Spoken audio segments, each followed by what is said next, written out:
Clara Moreau found her fiancé in bed with her cousin 4 hours before their wedding, and she didn't cry.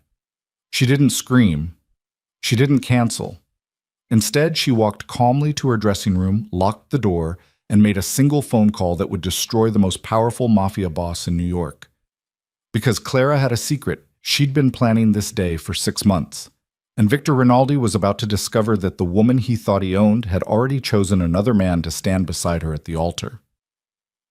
If you're ready to witness the most explosive wedding ceremony in Mafia history, stay until the end.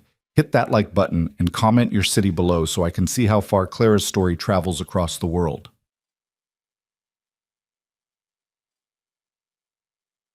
The Baccarat chandelier in the bridal suite cast fractured light across $200,000 worth of imported Italian lace, but Clara Moreau couldn't feel the weight of her wedding dress anymore. She couldn't feel anything except the absolute clarity that came from watching her entire future shatter into something she could finally control. The door to Victor's private room stood half open down the hallway. She'd come looking for him to discuss a last-minute change to the seating arrangements, his mother's dietary restrictions, something trivial that seemed important an hour ago. Now she stood frozen 15 feet away, her hand still raised from the knock that never landed, watching her cousin Gabrielle's red dress pool on the floor beside Victor's discarded shirt. The sounds were unmistakable. Gabrielle's laugh, breathy and triumphant. Victor's voice, rough with pleasure, murmuring things he'd never said to Clara in their 18 months together. Clara's first instinct was to look away. Her second was to scream. Her third, the one that crystallized into diamond-hard certainty, was to memorize every detail. The antique clock in the hallway, 2:47 p.m. ceremony at 6 o'clock, the lipstick stain on the champagne glass abandoned on the hall table, Gabrielle's shade, rouge fatale, the way Victor's hand tangled in Gabrielle's dark hair, the same way he'd touched Clara last night while telling her how lucky she was to become Mrs. Rinaldi. Clara pulled her phone from the hidden pocket she'd had sewn into every dress she'd worn for the past 6 months, a habit Ethan had taught her, along with so many other small rebellions, and took 3 photographs. The angle was perfect. The door frame, Victor's profile, Gabrielle's distinctive tattoo visible on her shoulder. Undeniable. Then she walked away. Her heels made no sound on the thick carpet. Her breathing stayed even. Her hands didn't shake until she reached her dressing room and locked the door behind her. And even then, it wasn't fear that made her fingers tremble. It was rage so pure it felt like electricity in her veins. She looked at herself in the mirror, the dress Victor had chosen, the jewelry his mother had insisted upon, the hairstyle his sister had approved. Even the shade of her lipstick had been selected by Victor's aesthetic consultant to complement his tuxedo. She looked like a beautiful stranger. "Clara," her maid of honor's voice came through the door, tentative and worried. "Everything okay? You've been gone for 20 minutes. 20 minutes. Had it really been that long since she'd left to find Victor? Time felt elastic, stretched between the woman who'd walked out of this room and the one who'd returned. "I'm fine, Rachel. Just need a moment. The photographer wants to start the getting ready shots in 10 minutes. Tell him 15. She waited until Rachel's footsteps faded, then pulled out her phone. Not the iPhone Victor had given her, monitored and tracked, but the burner Ethan had provided 3 weeks ago. She scrolled to the only contact saved. Found him with Gabrielle. 4 hours until ceremony. Everything changes now. The response came in seconds. "I'm ready." "Are you?" Clara looked at the photograph she'd taken, then at her reflection, then at the wedding dress that cost more than most people earned in a year. Victor had paid for all of it. Victor controlled all of it. Victor owned everything in this room except the one thing that mattered. Her choice. "More than ready," she typed. "Let's burn it all down." She deleted the message thread, powered off the burner, and hid it back in her undergarments drawer beneath the lingerie Victor had selected for their wedding night. Then she sat down at her vanity and began the careful work of transforming her face into a mask of bridal joy. By the time Rachel knocked again, Clara was smiling. The next 3 hours unfolded like a fever dream wrapped in champagne and camera flashes. Rachel and the other bridesmaids fluttered around her, adjusting her veil, touching up her makeup, exclaiming over how radiant she looked. Clara smiled and nodded and said all the right things while her mind cataloged every detail of the plan she and Ethan had spent 6 months perfecting. The guests arriving downstairs. 400 people, half of them Victor's business associates, the other half social connections too prestigious to refuse. Every major family in New York's underground power structure. Federal agents embedded among the catering staff, cameras positioned to capture every angle, the evidence already compiled. Financial records tracing Victor's money laundering operations. Testimony from 3 insiders Ethan had helped relocate. Documentation of bribes, threats, and violence spanning 7 years. All of it sealed and ready to be released the moment Clara gave the signal. The marriage certificate, the real one, not the elaborate document Victor would sign at the altar. Clara had signed it yesterday in a lawyer's office with Ethan standing beside her, making their union legal 12 hours before Victor would even realize he'd lost. "Your father's ready," Rachel said softly, squeezing Clara's hand. "Are you nervous?" Clara met her friend's eyes in the mirror. Rachel knew nothing about the plan. Neither did any of the bridesmaids, or Clara's parents, or anyone except the small circle of people who'd helped make this possible. It was safer that way. Victor had eyes everywhere. "Not nervous," Clara said, and it was true. "Just ready for everything to change." Rachel smiled, misunderstanding completely. "You're going to be so happy, Clara. I know Victor seems intense, but he loves you. Anyone can see that." Love. The word tasted like ash in Clara's mouth. Victor didn't love her. Victor loved possession, control. The image of having the senator's daughter on his arm, the political connections her family brought, the respectability her name provided for his empire of violence and corruption. He'd told her as much, in the early days when he'd still bothered with honesty. "You're perfect for me, Clara. Beautiful, educated, connected. You'll make an excellent wife. I'll give you everything you could want. Clothes, jewelry, houses. All you have to do is be mine." She'd been flattered then, naive enough to think his intensity meant passion, sheltered enough to mistake his control for protection. That was before she understood what being his really meant, before the tracking devices in her car, before the monitoring software on her phone, before the casual threats disguised as concern, the isolation disguised as devotion, the cage disguised as luxury. Before Ethan Blackwell looked at her across a catering consultation meeting and somehow saw through every careful smile to the desperation underneath. 5 minutes, someone called from the doorway. Clara stood, and 6 women rushed forward to arrange her train, her veil, her bouquet of white roses that Victor had insisted upon despite Clara preferring peonies. She let them fuss, let them perfect the image of the blushing bride, while inside she felt nothing but ice-cold determination. Her father appeared in the doorway, distinguished in his tuxedo, his eyes already suspiciously bright. Senator James Moreau, 3-term representative from New York, progressive champion, crusader for justice. He had no idea he was about to walk his daughter down the aisle to a man who'd orchestrated the murder of a rival family head just 6 weeks ago.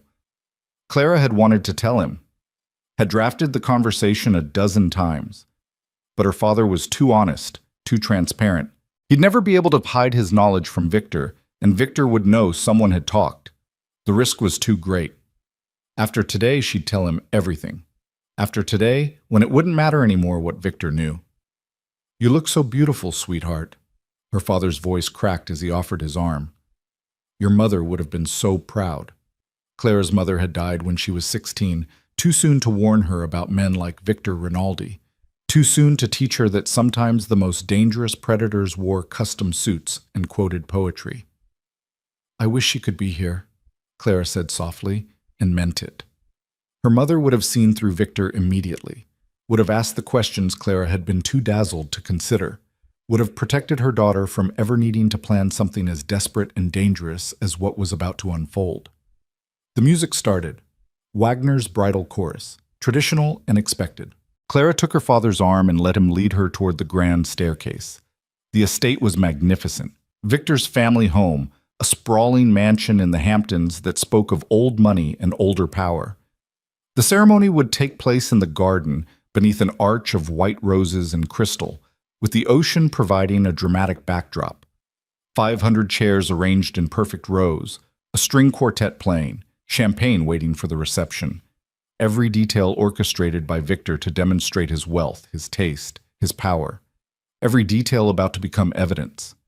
Clara descended the stairs with practiced grace, her father steady beside her. Through the windows, she could see the assembled guests rising to their feet, turning to watch her approach. She recognized faces, politicians, businessmen, society wives, and underneath the veneer of respectability, the real power structure of New York's criminal elite. The Castellanos, Victor's biggest rivals. The Kowalskis, his reluctant allies. The Yusufs, neutral but watching.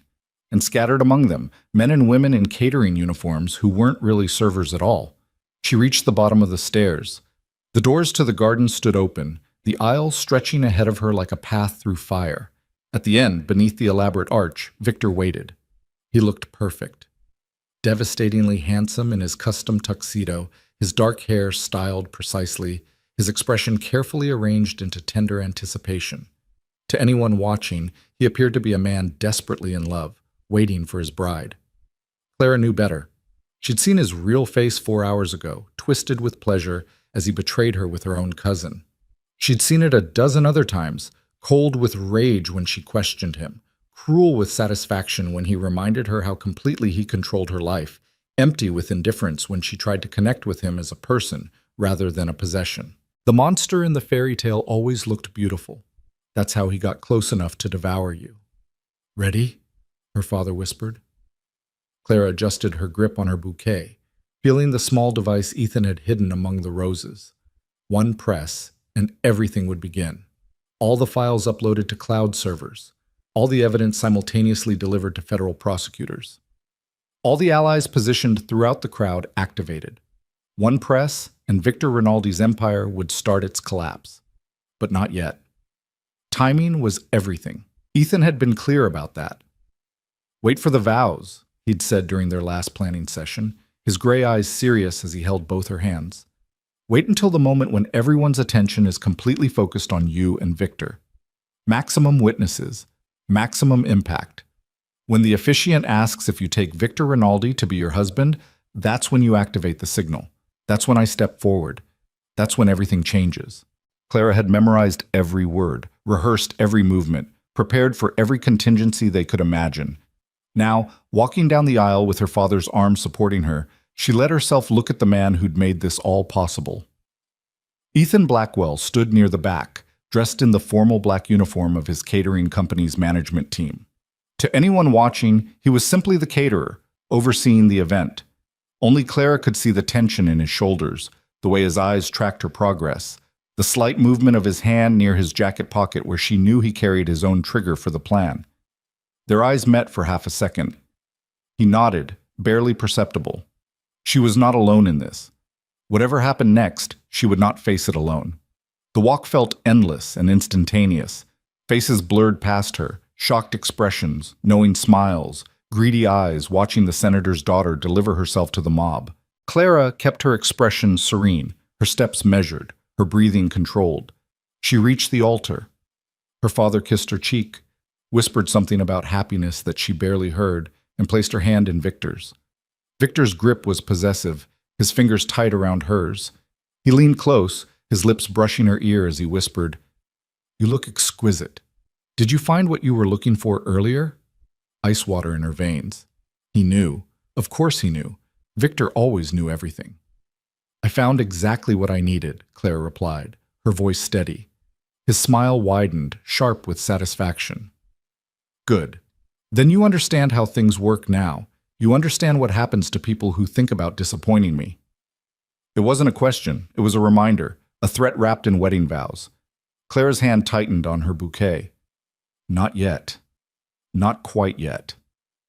The officiant began the ceremony. Standard words about love and commitment, honor and cherish. Clara barely heard them. She was counting the federal agents she'd identified in the crowd, counting the witnesses who'd testify, counting the seconds until the moment when everything would shatter.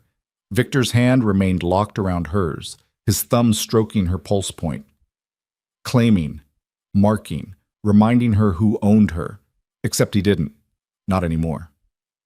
The officiant reached the critical moment. "Victor Alessandro Rinaldi, Do you take Clara Marie Moreau to be your lawfully wedded wife? I do. Victor's voice rang out, confident and commanding. He turned to look at Clara, his expression triumphant. In his eyes, she could see everything he believed, that he'd won, that she was his, that this ceremony sealed her fate forever. And do you, Clara Marie Moreau, take Victor Alessandro Rinaldi to be your lawfully wedded husband? The garden went silent. 400 people held their breath. Victor's hand tightened on hers, crushing her fingers. Clara looked at him, really looked at him. This man who'd courted her with poetry and promises, then slowly revealed the monster underneath. This man who'd isolated her from friends, monitored her movements, controlled her choices. This man who'd threatened her father's career if she ever tried to leave. This man who'd been inside her cousin 4 hours ago while Clara prepared to give him her entire life. She thought about the woman she'd been 18 months ago, confident, ambitious, free.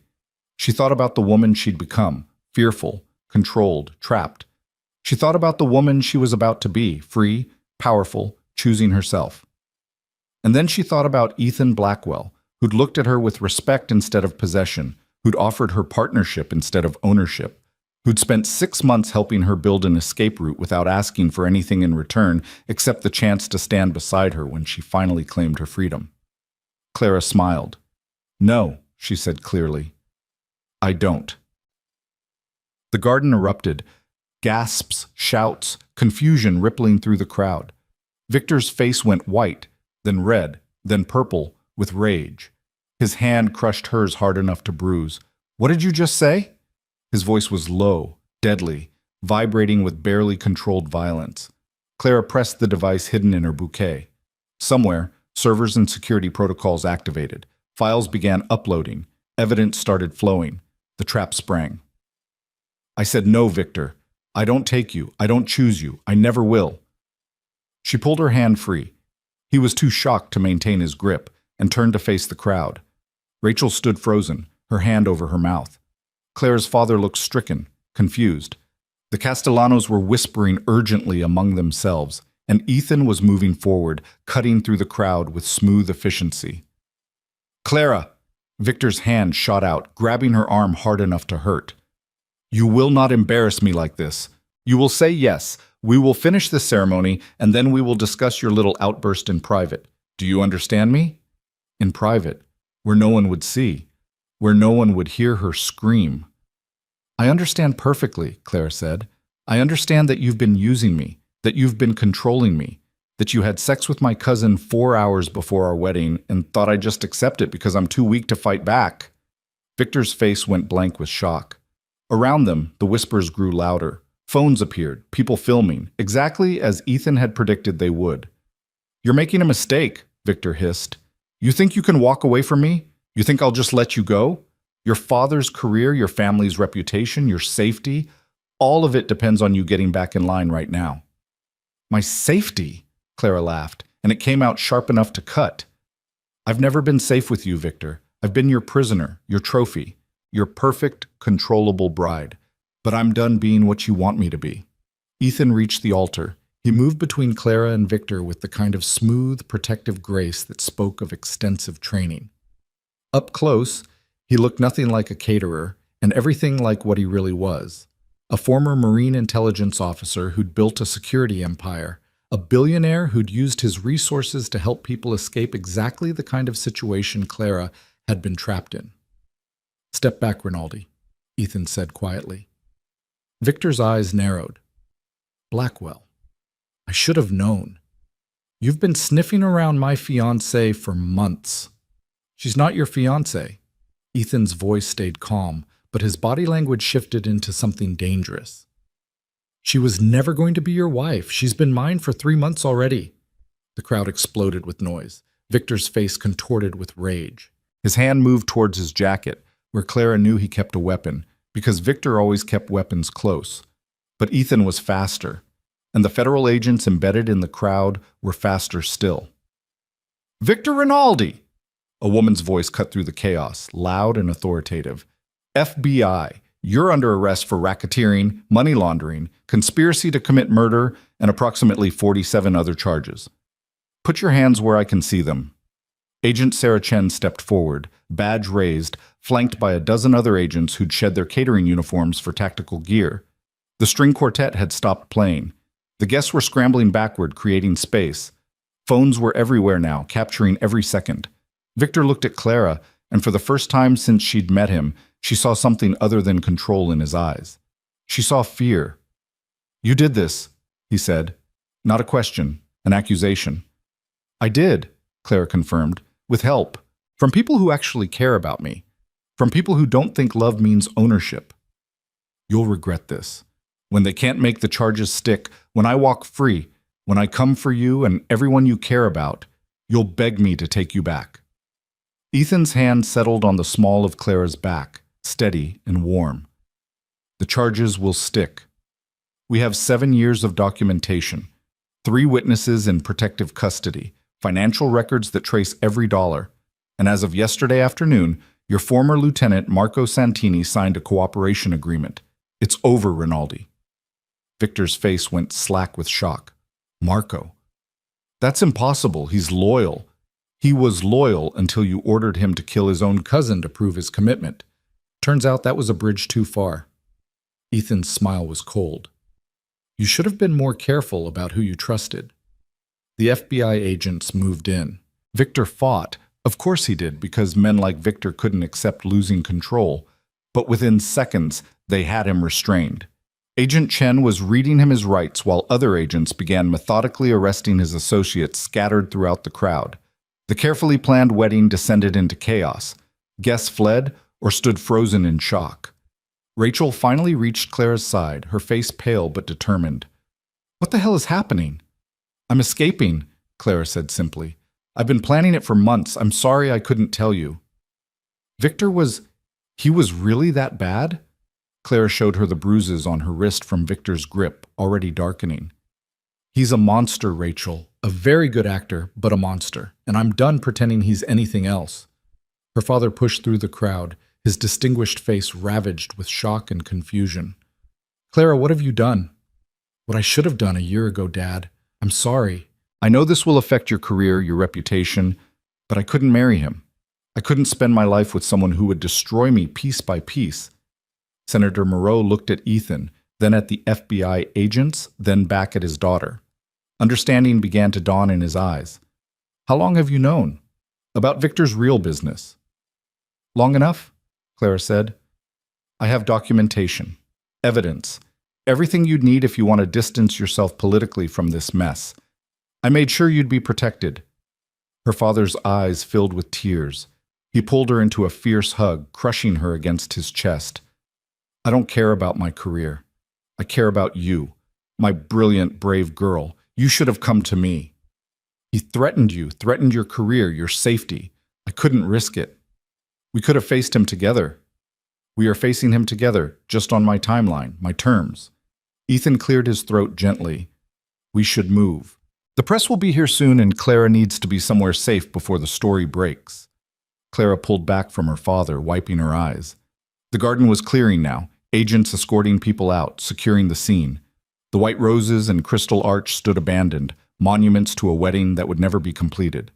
She looked at Ethan, this man who'd spent 6 months helping her build an escape route without asking for anything in return. This man who'd married her yesterday in a quiet ceremony with only lawyers and 2 witnesses, making it legally impossible for Victor to ever claim her. This man who'd just publicly declared himself on her side, painting a target on his own back to protect her. "Thank you," she said quietly. "For all of it." Ethan's gray eyes softened. "You did this, Clara. You made the choice. You built the plan. You found the courage. I just helped with the logistics. The logistics that included marrying a stranger and taking on the most dangerous criminal in New York. You're not a stranger anymore. And I faced worse than Victor Rinaldi." He held out his hand. "Ready to leave your wedding?" Clara looked back one last time. Victor was being loaded into an FBI vehicle, still shouting threats. The Castellanos were in quiet conversation with Agent Chen, probably negotiating their own deals. The beautiful garden was crawling with federal agents and crime scene technicians. Her wedding. The day that was supposed to mark the beginning of her new life with Victor. It was ending exactly as she'd planned, just not at all like she'd once imagined. She took Ethan's hand. More than ready. They walked back down the aisle together, past shocked guests and federal agents, past her stunned bridesmaids and worried father, past the ruins of Victor's perfect ceremony. Clara's wedding dress dragged in the grass, collecting dirt and damage, the expensive lace tearing on decorative stones. She didn't care. She was done being Victor's perfect bride, done being anything except herself. Outside, a black SUV waited. Ethan's security team, ready to move. He opened the door for her, helped her manage the ridiculous train of her dress. As she slid into the leather seat, Clara caught her reflection in the tinted window. She still looked like a bride. But the woman staring back at her wasn't the same one who'd found her fiancé with her cousin 4 hours ago. That woman had been trapped, controlled, powerless. This woman had just destroyed a criminal empire. This woman had chosen herself. This woman was free. Ethan climbed in beside her, signaling the driver to move. As they pulled away from the estate, Clara watched it recede in the side mirror, the mansion, the garden, the life she'd almost had. "What happens now?" she asked. Ethan settled back against the seat, his hand finding hers. "Now? We make sure the case against Victor is airtight. We keep you safe until he's convicted and locked away. We deal with the media circus that's about to descend. And when it's all over and you've had time to process everything that just happened," he paused, his eyes searching hers. "We figure out what comes next. Together, if you want. Separately, if that's better for you. No pressure, no control. Just choices." Choices. The word felt like oxygen after years of suffocation. Clara squeezed his hand, feeling the unfamiliar weight of the simple gold band he'd placed on her finger yesterday. A real marriage to a man she barely knew, entered into as strategy and protection. But also, maybe, possibly, the beginning of something true. "Together sounds good," she said softly. "For now, at least. We can figure out the rest as we go." Ethan smiled, and it transformed his serious face into something warm and genuine. "For now is perfect." The SUV merged onto the highway, carrying Clara away from her shattered wedding and toward a future she'd get to choose for herself. Behind them, Victor Rinaldi's empire continued its collapse. Ahead of them, uncertainty and possibility waited in equal measure. But for the first time in 18 months, Clara Moreau wasn't afraid of what came next. She was finally, gloriously free. And this time, no one would ever take that freedom away. The safe house was nothing like Victor's mansion. No marble floors or crystal chandeliers, no staff hovering with champagne and canapes. Just a modest brownstone in Brooklyn with reinforced doors, bulletproof windows, and enough security equipment to protect a small country. Clara sat in the living room still wearing her wedding dress, the torn lace pooling around her feet like the remnants of a life she'd just demolished. Her hand shook as she tried to remove the elaborate veil, bobby pins scattering across the hardwood floor. "Here, let me help." Ethan knelt beside her chair, his fingers gentle as he carefully extracted the pins from her hair. "You're going to pull half your hair out trying to do this yourself." "I don't care about my hair right now." "I know, but you will tomorrow, and I'd rather not have you blame me for the bald spots." Despite everything, Clara felt her lips twitch toward a smile. "Is this what you do? Make jokes while criminals threaten to destroy everyone I love?" "It's one of my many coping mechanisms. I also stress bake, but that seems less practical at the moment." The veil came free, and Ethan set it aside carefully. "Your father's outside with Agent Chen. They've been talking for 40 minutes. I think she's briefing him on the extent of Victor's operations." Clara's stomach twisted. "He's going to hate me. His entire political career is built on fighting organized crime, and his daughter was about to marry the biggest crime boss in New York." "You didn't know. Not at first." "I knew enough. I knew for months before I met you. I told myself I was imagining things. That Victor's business dealings were questionable but not criminal. That the warnings people tried to give me were just jealousy or misunderstanding." She looked down at her hands, at the simple gold band on her left ring finger. "I was a coward." Ethan sat back on his heels, his gray eyes serious. "You were isolated, manipulated, and controlled by someone who'd spent 18 months perfecting his hold on you. That's not cowardice, Clara. That's survival. And the moment you saw a way out, you took it. That's bravery. I married you to escape him. How is that brave? I just traded one man for another. The words came out harsh, unfair. Clara knew it even as she said them, but the adrenaline was crashing now, leaving her raw and mean and desperate to hurt something. Ethan didn't flinch. He stood, moved to the window, and looked out at the quiet Brooklyn street. You married me for protection, for legal cover that would make it harder for Victor to claim you as property. I knew that going in. I agreed to it, and whenever you're ready to annul this marriage and walk away, I'll sign the papers without hesitation. Just like that? Just like that. He turned to face her. I didn't help you escape Victor's cage so I could build my own. I helped you because the first time I met you at that catering consultation 6 months ago, you looked at me with such desperate hope that it broke something in me. Because I've spent the last 5 years using my resources to help people escape situations exactly like yours. Because I believe everyone deserves to choose their own life. He paused. And because, even though we barely know each other, I respect you too much to pretend this marriage is anything other than what it is. A legal strategy. Anything else would have to be your choice, your timeline, your decision. Clara felt something loosen in her chest, some knot she hadn't realized was choking her. I'm sorry, I shouldn't have said, you're allowed to be angry, you're allowed to lash out. You just destroyed your entire life in front of 400 witnesses, and the man who terrorized you for 18 months is probably making very detailed plans about how to hurt you. If you weren't angry, I'd be worried. The door opened and Senator Moreau entered, his face gray with exhaustion. Agent Chen followed, her expression professionally neutral but her eyes sympathetic. Clara. Her father crossed to her, pulling her to her feet and into another crushing embrace. Agent Chen explained everything.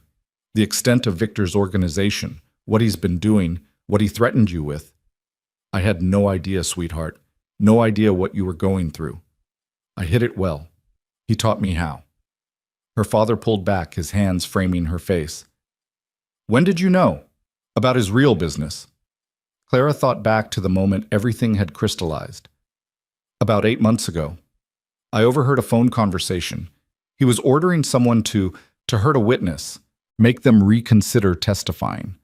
I confronted him about it, and he explained very calmly that business sometimes required unpleasant necessities, that I needed to understand he would always do what was necessary to protect what was his. And you stayed with him for 8 more months? The judgment in his voice was faint but present. Clara felt it like a slap. He made it very clear what would happen if I left. Your career would be destroyed. Fabricated evidence of corruption, mistresses, bribery.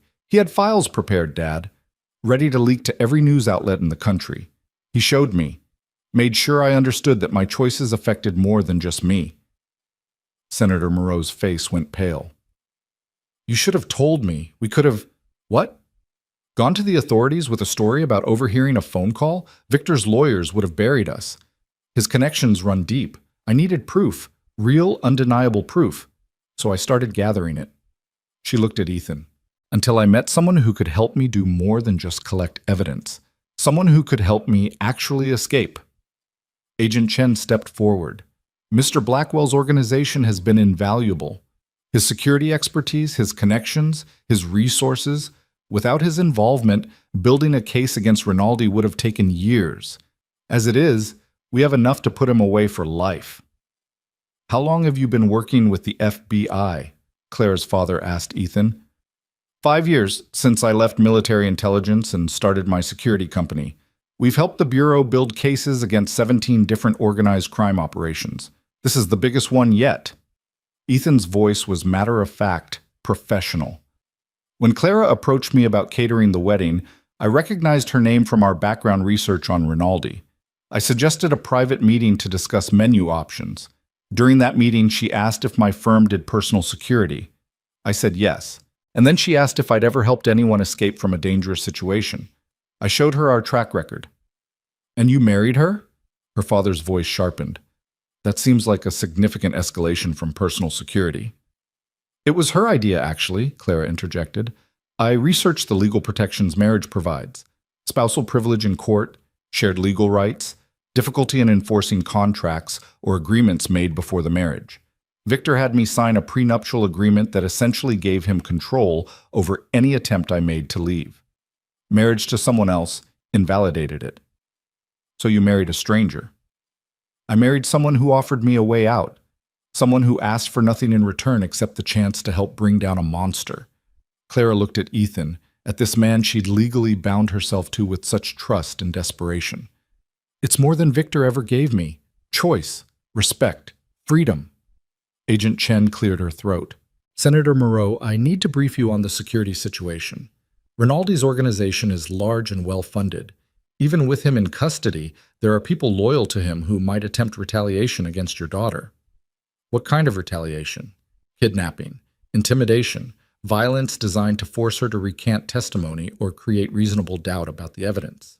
Agent Chen's voice remained calm, clinical. We've already intercepted communications suggesting his lieutenants are considering options.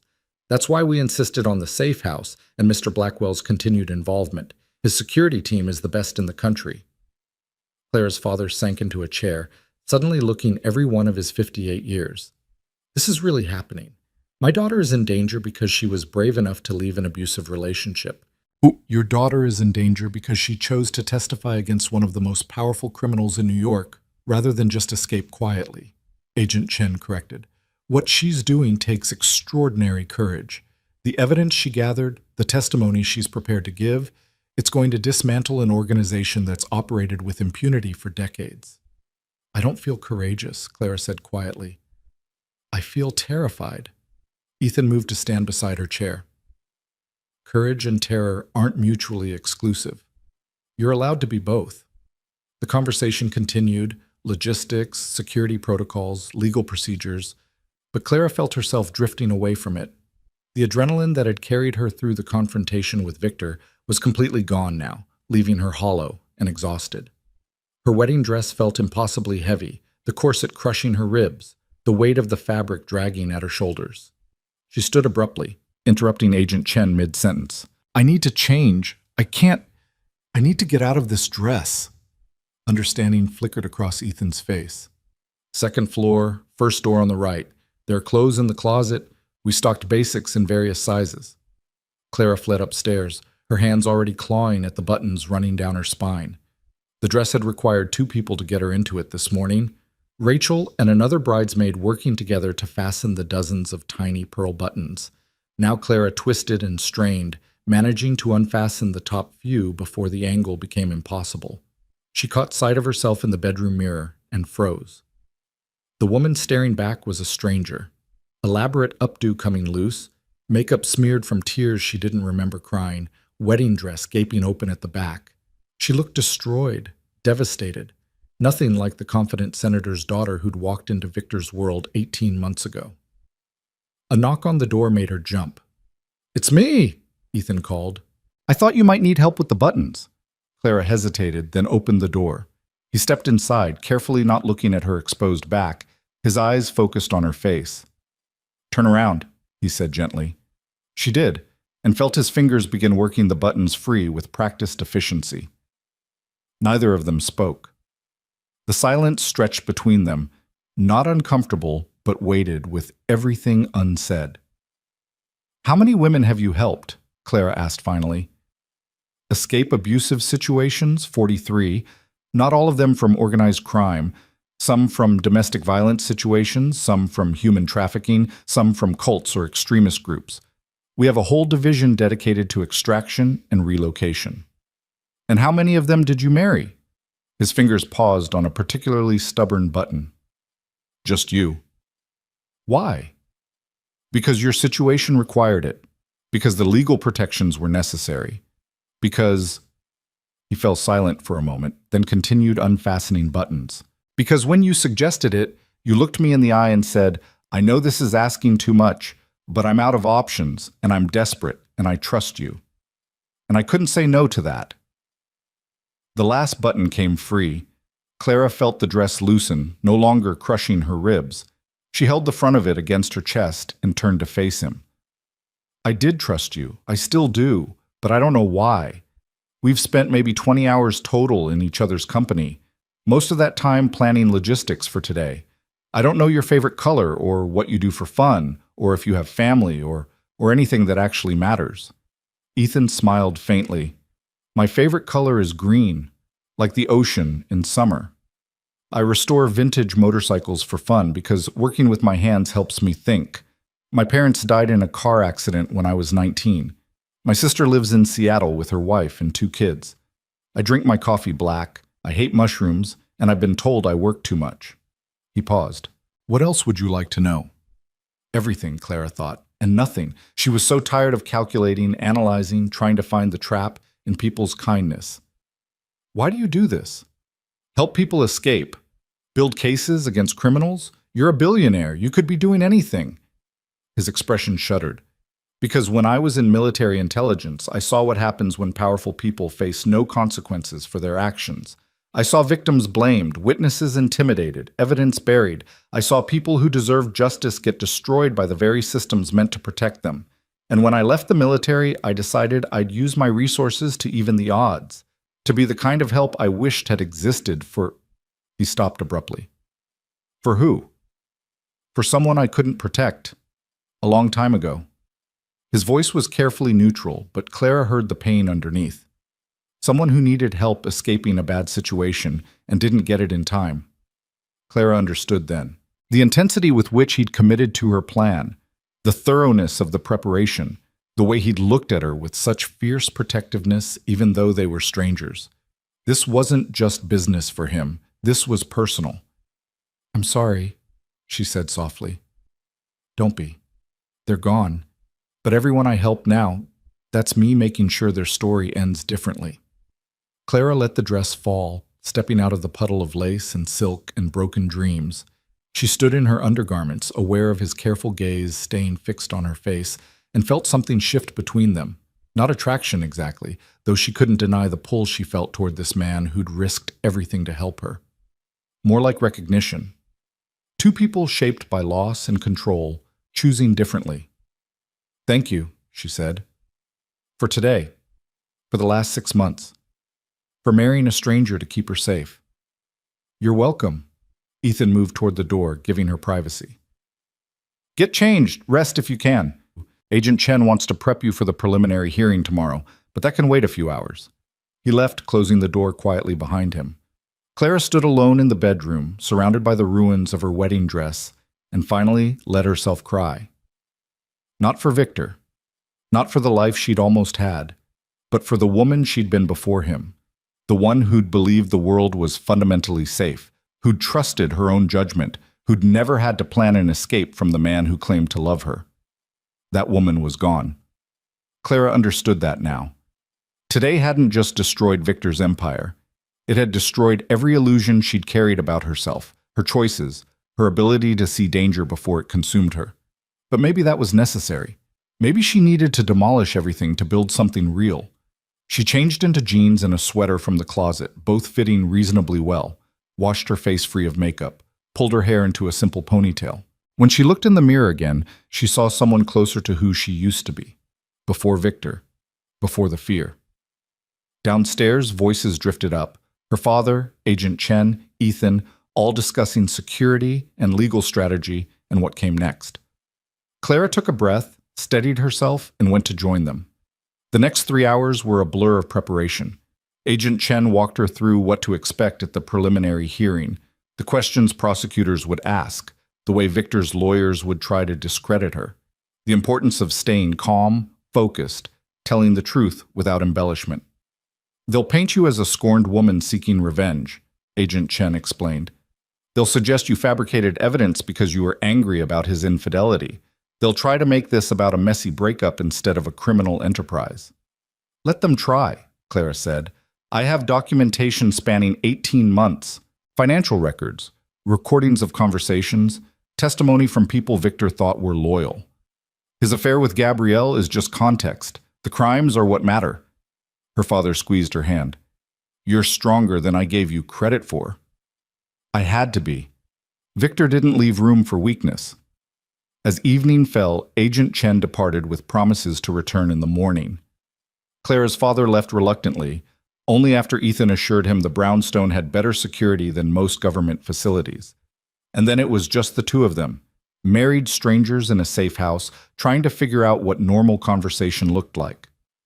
"You should eat something," Ethan said. "You haven't had anything since breakfast." Clara realized he was right. Her stomach felt hollow, though the idea of food made her slightly nauseous. "I'm not really hungry." "Eat anyway. Tomorrow's going to be brutal. You need your strength." He led her to the kitchen, where he efficiently assembled sandwiches while Clara perched on a bar stool and watched. There was something surreal about the domesticity of it. This morning, she'd been preparing to marry a crime boss. Tonight, she was eating turkey sandwiches with the billionaire security expert she'd married yesterday to escape him. "Can I ask you something?" Clara said between bites. "Of course." "What happens after? After the trial, after Victor's convicted, after everything settles? What happens to—" She gestured between them. "This?" Ethan set down his sandwich, giving her his full attention. "That depends entirely on what you want. The marriage can be annulled. We can go our separate ways. You can rebuild your life however you choose, and I'll make sure you have the resources and security to do it safely. And if I don't want that, then we figure out what you do want. Together." His gray eyes were steady on hers. "I meant what I said earlier, Clara. I have no expectations here. No agenda beyond keeping you safe and helping you heal. If friendship is all you want from me, that's enough. If you want space and distance, that's fine too. And if eventually you want to explore whether this—" He gestured between them, echoing her earlier motion. "Could be something more than a legal convenience. I'm open to that conversation. But only when you're ready. Only when you've had time to be free without anyone controlling your choices." "That's very reasonable of you." "I've been told I'm annoyingly reasonable." Clara smiled despite herself. "Who told you that?" "My sister, repeatedly. Usually when I'm trying to solve her problems, instead of just listening to her complain about them." "Tell me about her, about Seattle and your nieces and normal things. I need to think about something other than tomorrow."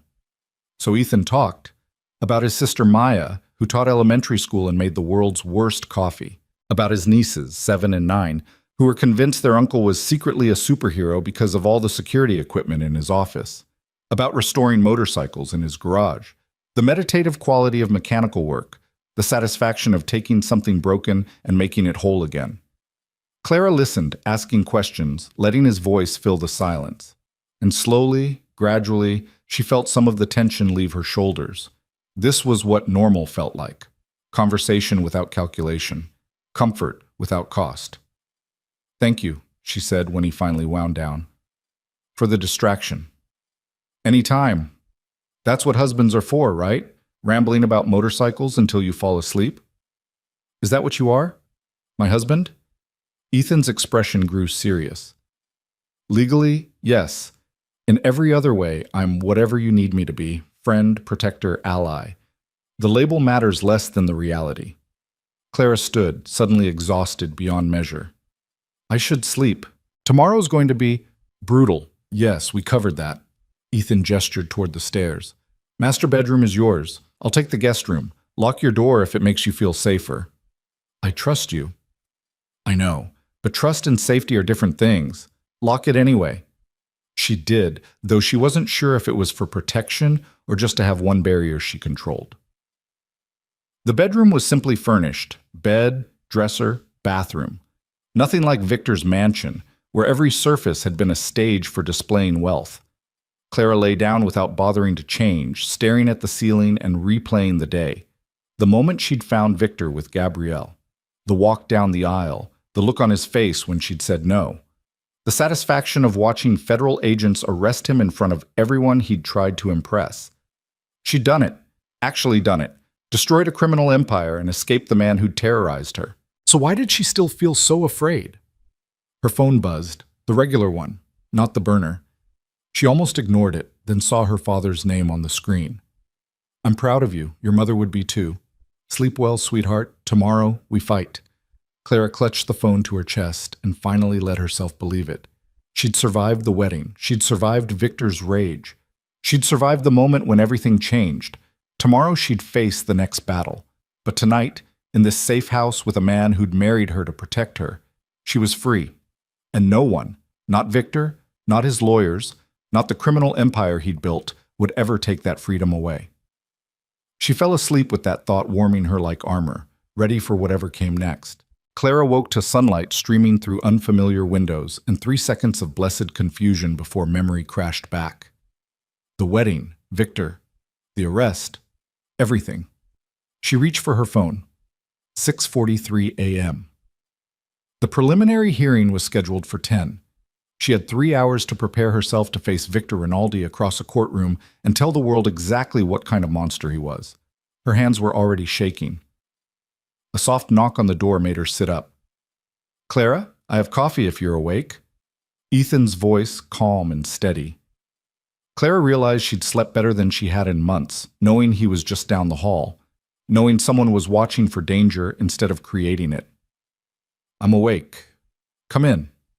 He entered carrying 2 mugs, dressed in a charcoal suit that made him look less like a caterer and more like what he actually was, a man who commanded empires, just legal ones. He handed her 1 mug and settled into the chair by the window. "Agent Chen called. She's on her way. Your father's meeting us at the courthouse." He paused, studying her face. "How are you feeling?" "Terrified. Determined. Like I might throw up." Clara sipped the coffee, black and strong. "Is this normal?" "Completely. I've seen trained soldiers shake before testimony. You're about to walk into a room with the man who controlled your life for 18 months and tell strangers the worst things he did to you. Terror is the only sane response." "That's not particularly comforting." "I'm not here to comfort you. I'm here to tell you the truth." Ethan's gray eyes were steady on hers. "The truth is, today is going to be hell. Victor's lawyers will try to destroy you. The media will dissect every word. People will judge you for staying with him, for not speaking up sooner, for 1,000 choices you made under duress. And none of that matters, because at the end of today, you'll have done what most people never find the courage to do. You'll have stood up and told the truth." Clara set down her coffee mug with hands that trembled only slightly. "What if I freeze? What if I get up there and I can't speak?" "Then you take a breath, look at your father in the gallery, and remember why you're doing this. Not for revenge, not even for justice, though that matters. You're doing this so the next woman Victor targets won't have to plan an escape from her own wedding." The weight of that settled over Clara like a mantle. She wasn't just testifying for herself. She was testifying for every person who'd ever been trapped by someone who mistook control for love. "Okay," she said quietly. "Okay, I can do this. I know you can. That's why I married you." Despite everything, Clara felt her lips curve into a small smile. "You married me because I asked you to. I married you because you were brave enough to ask. There's a difference." Ethan stood, moving toward the door. "Agent Chen will be here in 20 minutes. Wear something that makes you feel strong." After he left, Clara showered and dressed with careful attention. Not the expensive designer clothes Victor had preferred. Those were all back at his mansion, and she never wanted to see them again.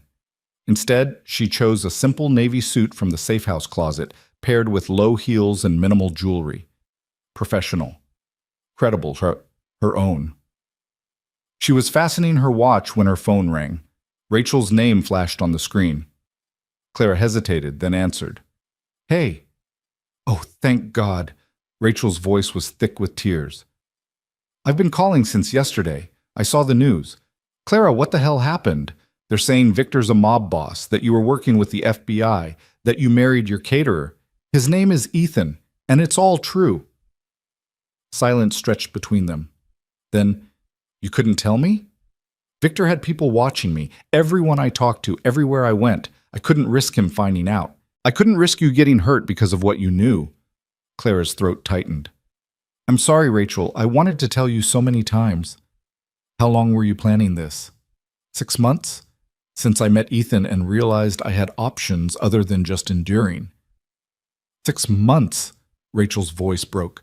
"I stood beside you yesterday helping you get ready to marry a man you were planning to destroy. I told you how happy you'd be with him. I was so stupid. You weren't stupid. You believed what I showed you, what Victor trained me to show everyone. The perfect couple, the fairy tale romance. It was all a performance." "Were you ever happy with him? Even in the beginning?" Clara thought back to the early days. Victor's attentiveness, his gifts, his declarations of devotion. She'd mistaken intensity for love, possession for passion. I thought I was, but real happiness doesn't require you to become someone else. Real happiness doesn't make you afraid. And this Ethan guy? Are you happy with him? I barely know him. We got married for legal protection, nothing more. The news is calling it the most romantic thing they've ever seen. The caterer who fell in love with the bride and rescued her from a monster. Clara closed her eyes. Of course, the media would spin it that way. America loved a rescue story, especially one with a handsome billionaire playing hero. Never mind that Clara had rescued herself. Never mind that her relationship with Ethan was complicated and contractual and nothing like a fairy tale. Don't believe everything you read, Clara said quietly. The truth is a lot messier than romance. Will you be okay? I mean really okay, not just telling me what I want to hear? I don't know yet. Ask me again when Victor's in prison and I've had time to remember who I was before him. I'm here if you need me. I know I wasn't there when you needed me before, but I'm here now. Thank you. That means more than you know. They said goodbye and Clara sat with the phone in her hand, staring at nothing. Rachel was her oldest friend, and she hadn't been able to trust her with the truth. That's what Victor had done, isolated her so completely that even her closest relationships became performances. Never again, Clara promised herself. Whatever life she built after this, it would be built on honesty. No more masks, no more pretending. Agent Chen arrived precisely on time, all business in a black pantsuit. She walked Clara through what to expect one more time, her voice calm and methodical. The preliminary hearing would determine if there was enough evidence to proceed to trial. Clara would testify about Victor's criminal activities, the threats he'd made, the control he'd exerted. The defense would try to discredit her. The judge would make a ruling. Remember, Agent Chen said as they prepared to leave, you're not trying to convince anyone of anything today. You're simply telling the truth. The evidence will speak for itself. The drive to the courthouse felt both endless and instantaneous. Clara sat in the back of the SUV between Ethan and Agent Chen, watching the city slide past the tinted windows. Somewhere out there, people were going about their normal Monday morning routines, completely unaware that Clara's world had detonated less than 24 hours ago. The courthouse steps were crowded with reporters. Camera flashes exploded as the SUV pulled up. Microphones thrust toward the windows, shouted questions Clara couldn't quite hear through the bulletproof glass. Stay close to me, Ethan said. Don't answer any questions. Don't make eye contact. Just walk. Clara nodded, her mouth too dry for speech. Agent Chen exited first, followed by two of Ethan's security team. Then Ethan took Clara's hand and they stepped out into the chaos. The noise was overwhelming. Reporters screaming her name, asking about Victor, demanding to know if she was afraid, if she regretted anything, if the wedding had all been planned. Clara kept her eyes forward and let Ethan guide her through the crowd, his hand steady and warm around hers. They made it through security and into a private conference room where her father waited. Senator Moreau pulled her into a tight embrace, his cologne familiar and comforting. You look strong, he said, holding her at arm's length. You look ready. I don't feel ready. No one ever does. But you're going to be magnificent anyway. The assistant district attorney assigned to the case appeared, a sharp-eyed woman named Patricia Alvarez, who'd built her career prosecuting organized crime. She shook Clara's hand with a grip like iron. I've reviewed your testimony and the supporting evidence, Patricia said without preamble. It's comprehensive, damning. Rinaldi's lawyers are going to try to paint you as a vengeful ex-fiancé, but the financial records don't lie. Neither do the recordings or the witness statements. Stay calm, answer truthfully, and we'll get through this. What if I mess up? What if I say something wrong? Then we correct it and move forward. This isn't about perfection, Clara. It's about truth. Patricia's expression softened fractionally. I've been prosecuting men like Victor Rinaldi for 15 years. I've seen what they do to the people trapped in their orbits. What you're doing today takes extraordinary courage. Don't doubt that. A bailiff appeared at the door. Judge Brennan is ready. Clara's heart stuttered. This was it. No more preparation, no more delay. Time to face the man who'd controlled her life and tell the world what he'd hidden behind expensive suits and charitable donations. Ethan squeezed her hand. You've got this. Stay close? I'll be right behind you, the whole time. The courtroom was packed. Clara walked down the center aisle, feeling hundreds of eyes tracking her movement. She spotted familiar faces in the gallery. Rachel, looking pale and worried. Several of Victor's business associates, their expressions ranging from hostile to calculating. Reporters sketching frantically in notebooks since cameras weren't allowed inside. And there, at the defense table, Victor Rinaldi sat in an orange jumpsuit that should have diminished him, but somehow didn't. He looked exactly as he had yesterday, devastatingly handsome, perfectly composed, utterly in control. When his eyes met Clara's, he smiled. It wasn't a warm smile. It was the smile of a predator who still believed he held all the power, who thought this was all just a temporary setback before he reclaimed what belonged to him. Clara felt ice crystallize in her spine. She sat in the witness box, placed her hand on the Bible for the oath, and met Victor's eyes without flinching. "Do you swear to tell the truth, the whole truth, and nothing but the truth?" "I do." Patricia Alvarez approached with a legal pad and a calm, professional demeanor. "Please state your full name for the record." "Clara Marie Moreau." "And how do you know the defendant, Victor Rinaldi?" "We were engaged to be married until yesterday when I discovered him in bed with my cousin 4 hours before our wedding ceremony." A ripple of whispers moved through the courtroom. Judge Brennan, a stern woman in her 60s, rapped her gavel once. "Order," Patricia continued smoothly. "How long were you in a relationship with Mr. Rinaldi?" 18 months. "And during that time, did you become aware of his business activities?" "Yes.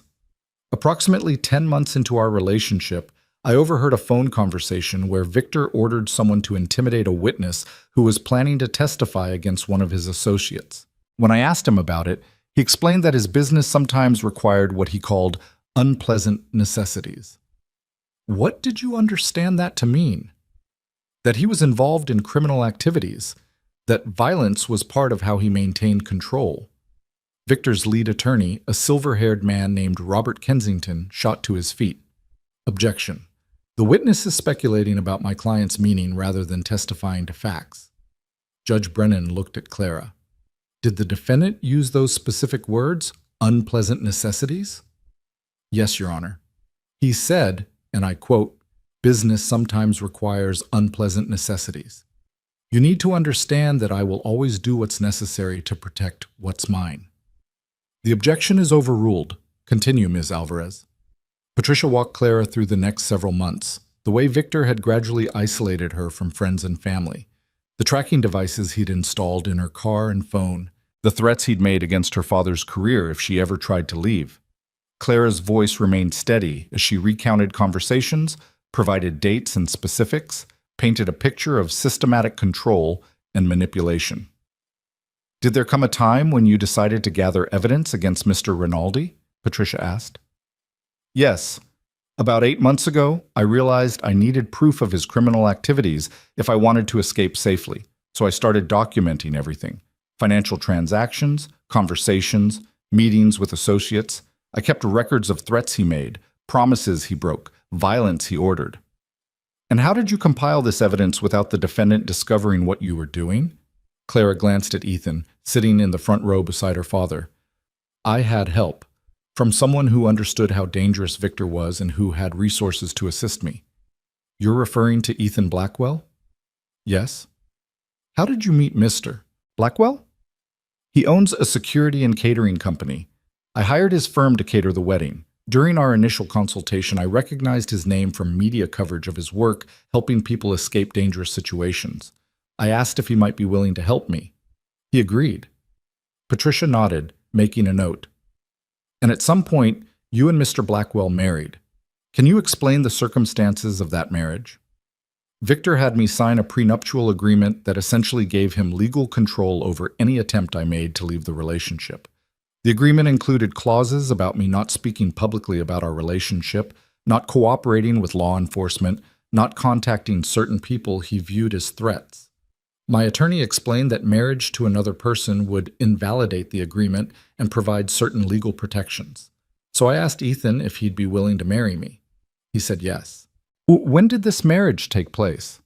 "The day before the scheduled wedding to Victor. We had a private ceremony with only lawyers and witnesses present." Another wave of whispers. Victor's face had gone very still, his eyes locked on Clara with an intensity that made her skin crawl. But she didn't look away. Wouldn't give him the satisfaction of her fear. Patricia continued her questioning for another 20 minutes, establishing the scope of Victor's criminal enterprise, the evidence Clara had gathered, the threats he'd made. With each answer, Clara felt something loosening in her chest. The truth, spoken aloud in a room full of witnesses, had power. It made her real again. Made her choices matter. Then it was Robert Kensington's turn. He approached the witness stand with the confidence of a man who'd destroyed 1,000 testimonies. Miss Moreau, you've painted quite a dramatic picture of my client, a monster who controlled you, threatened you, terrorized you, and yet you stayed with him for 18 months. Yes. You attended charity galas on his arm. You smiled for photographers. You planned an elaborate wedding. You certainly didn't look like a woman in fear for her safety. That's what Victor taught me to do. Perform. Pretend everything was perfect. Or perhaps everything was perfect until you discovered your fiancé's infidelity and decided to punish him for it. Patricia stood. Objection. Counsel is testifying rather than questioning. Sustained. Mr. Kensington, ask questions or sit down. Kensington smiled, unfazed. Miss Moreau, isn't it true that you only began claiming abuse and criminal activity after you discovered Mr. Rinaldi with your cousin? No. I began documenting his criminal activity 8 months ago. His affair with Gabrielle simply confirmed what I already knew, that he had no genuine care for me, that I was nothing but a possession to him. A possession he lavished with gifts, jewelry, luxury accommodations. Hardly the treatment of someone uncared for. Things aren't the same as care. Victor gave me expensive presents the way someone might accessorize a car, to make me look better on his arm, to demonstrate his wealth, never because he wanted me to be happy. Kensington pulled out a photograph. Your Honor, I'd like to enter this into evidence. It's a photo from a charity event 3 months ago. Does this look like a woman being held prisoner, Ms. Moreau? Clara looked at the image. She remembered that night. The gala for children's literacy, one of Victor's favorite causes because it made him look philanthropic. In the photo, she stood beside him in a couture gown, smiling brilliantly. Victor's hand rested possessively on her waist. She also remembered what had happened an hour before that photo was taken. Victor's rage when she'd suggested wearing a different dress than the one he'd selected. The way he'd gripped her arm hard enough to bruise, his voice deadly calm as he explained that she would wear what he chose, behave as he directed, and smile prettily while doing it. Or her father would find his campaign donations mysteriously drying up right before a crucial election. That's a photograph of me performing, Clara said steadily, of me doing what I was told to do to keep the people I loved safe. If you look closely at my left arm, you can see the edge of a bruise that Victor left when he grabbed me during an argument earlier that evening. Kensington moved on quickly. You claim my client threatened your father's career. Do you have any proof of these alleged threats? I have recordings of 3 separate conversations where Victor explicitly stated what would happen if I tried to leave him. Financial ruin for my father's campaign, fabricated evidence of corruption, leaked stories to damage his reputation. Convenient that you just happened to be recording these conversations. Not convenient, calculated. I knew I'd need proof. I knew no one would believe me without it. Or perhaps you recorded carefully edited conversations spliced together to sound threatening when they were actually innocent discussions taken out of context. Patricia rose again. Your Honor, the defense has had full access to the recordings. Our forensic analysis confirms they're unedited and authentic. This line of questioning is purely for harassment. Judge Brennan nodded. Mr. Kensington, move on. But Kensington wasn't finished trying to destroy Clara's credibility. He questioned her about her relationship with Ethan, implying she'd been having an affair while engaged to Victor. He suggested she'd fabricated evidence because she wanted Ethan's money. He painted her as a gold digger who'd gotten cold feet about marrying a man with a complicated past and decided to ruin him rather than simply walk away.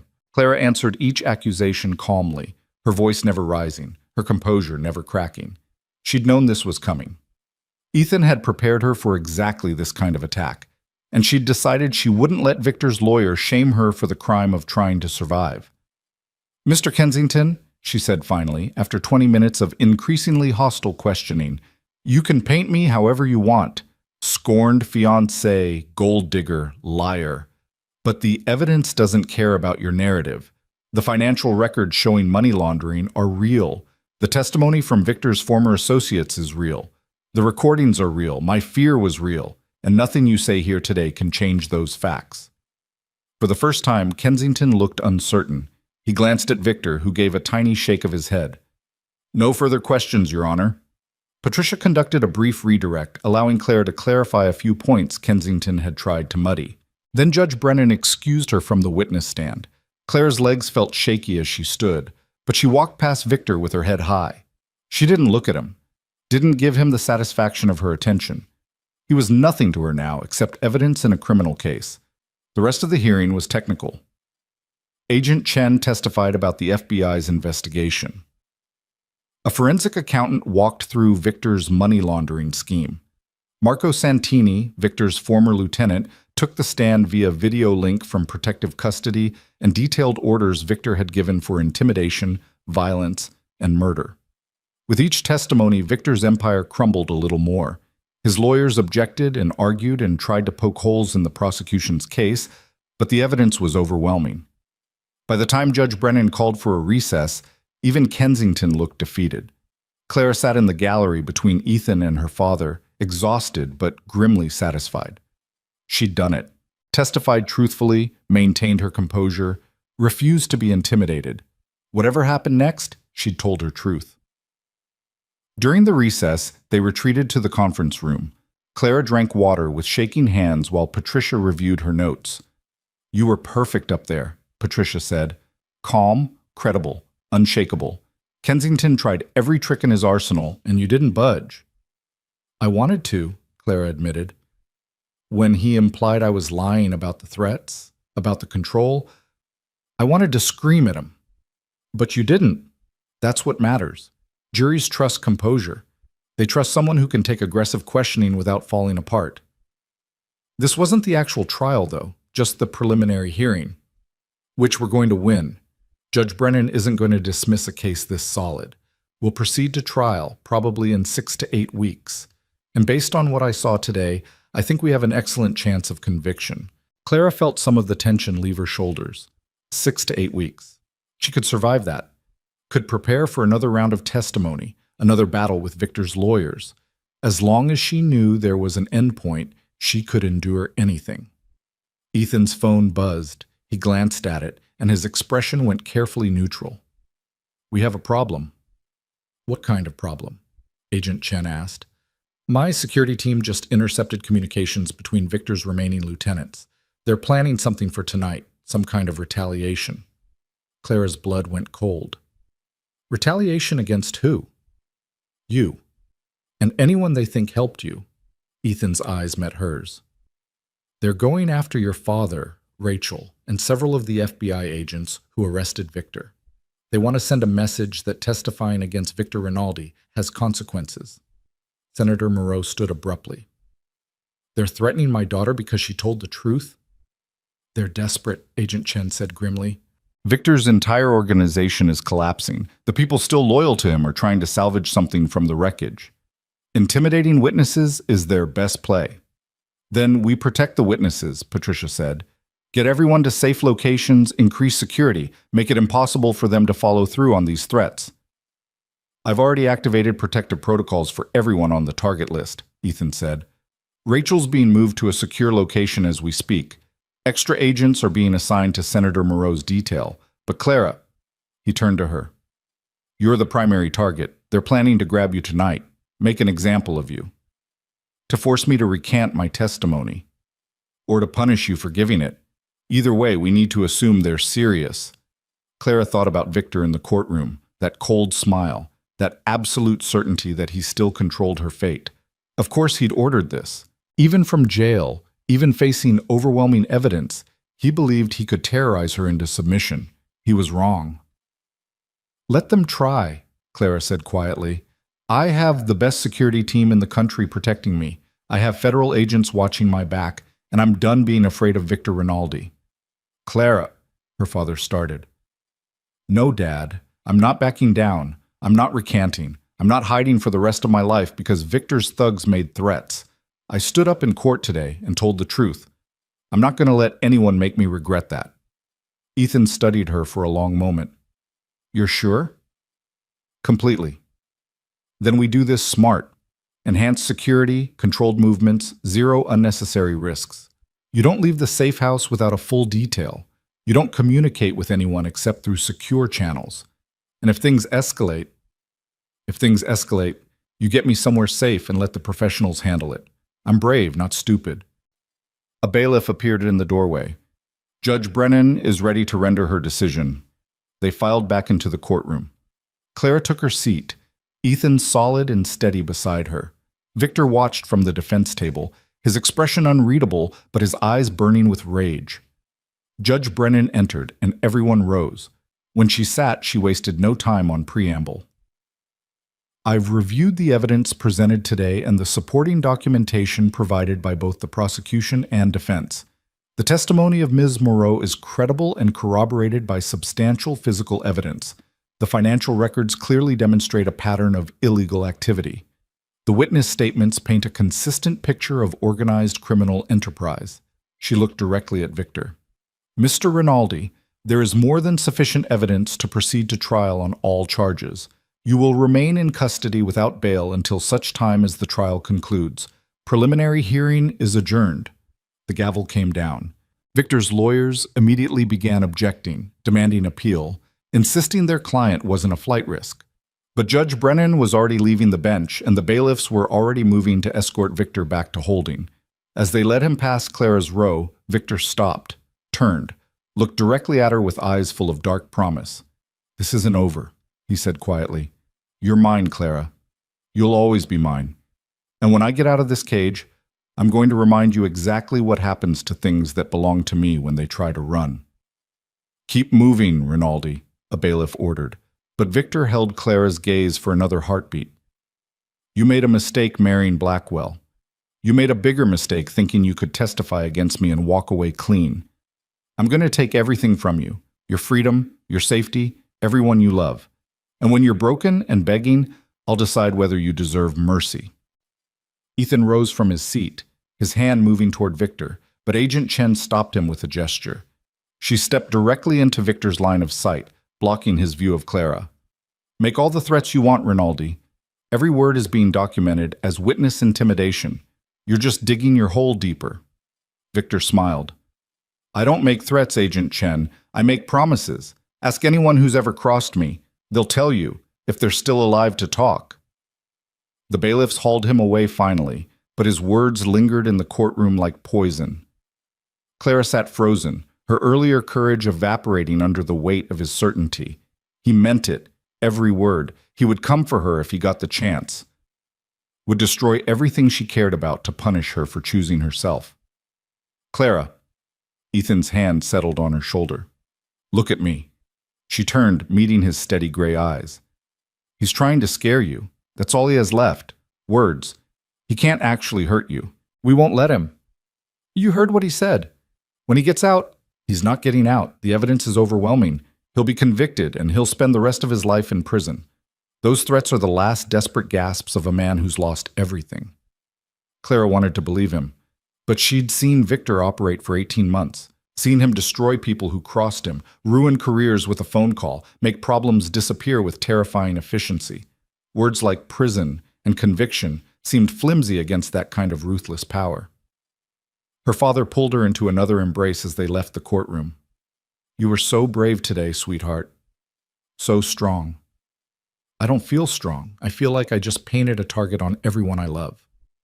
"You exposed a criminal. That's exactly what you should feel proud of, not guilty about." Victor Rinaldi made his own choices. The consequences are his to bear. They exited through a side door to avoid the media circus at the front entrance. Ethan's security team had 3 SUVs waiting, engines running, forming a protective convoy. Clara climbed into the middle vehicle, bracketed by Ethan and Agent Chen, feeling like a prisoner being transported rather than a free woman. Maybe that's what she'd always be now. Free in theory, but trapped by Victor's shadow. Afraid to live normally because somewhere out there, his organization was planning ways to hurt her. As if reading her thoughts, Ethan said quietly, "This gets better." I know it doesn't feel like it right now, but time and distance help. Once Victor's convicted, once his organization is fully dismantled, you'll be able to breathe again. How long does that take? For most people, months, sometimes years. Trauma doesn't follow a schedule. He paused. But you're not most people, Clara. You planned an escape for 6 months, married a stranger to protect yourself, and stood up in court today against one of the most dangerous men in New York. If anyone can rebuild from this, it's you. Clara leaned her head against the window, watching the city pass by. Somewhere out there, people were living normal lives, going to work, meeting friends for coffee, planning futures that didn't involve criminal trials and death threats. She wanted that. Wanted normal so badly it ached. But normal would have to wait. First, she had to survive what came next. And based on the look in Victor's eyes as he'd made his threats, what came next was going to be a war. The war started 3 hours after they returned to the safe house. Clara was in the kitchen attempting to eat dinner she couldn't taste when Ethan's phone exploded with alerts. He answered, listened for 10 seconds, and his expression went from calm to lethal in the space of a heartbeat. When? He demanded. How many? Is she secure? Clara set down her fork, her appetite vanishing completely. What happened? Ethan held up one hand, still listening. Keep her there. Triple the perimeter. I want eyes on every approach and background checks on anyone within 100 yards. He ended the call and turned to Clara, his voice carefully controlled. Rachel's fine, but Victor's people just tried to grab her outside her apartment. The room tilted. Is she hurt? No. My security team intercepted them before they got close. 3 men, armed, with zip ties and a van. They're in FBI custody now. Ethan moved to the window, scanning the street outside with the kind of alertness that reminded Clara he'd been a soldier long before he became a billionaire. This is escalating faster than we anticipated. Victor's not waiting for trial. He's making his move now. Agent Chen arrived 20 minutes later with 2 additional agents and a tactical assessment that made Clara's blood run cold. Victor's remaining lieutenants had coordinated attacks on 5 different targets simultaneously. Rachel, 2 FBI agents who'd participated in his arrest, a prosecutor who'd agreed to testify about previous cases, and Clara's father's campaign office. They're sending a message, Agent Chen explained, spreading photographs across the dining table. Anyone who helps build a case against Victor Rinaldi will pay the price. They failed tonight because we were prepared, but they'll try again. My father? Clara's voice came out smaller than she intended. Is secure. We moved him to an undisclosed location with a full protective detail. He's not happy about it, but he's safe. Clara stared at the photographs.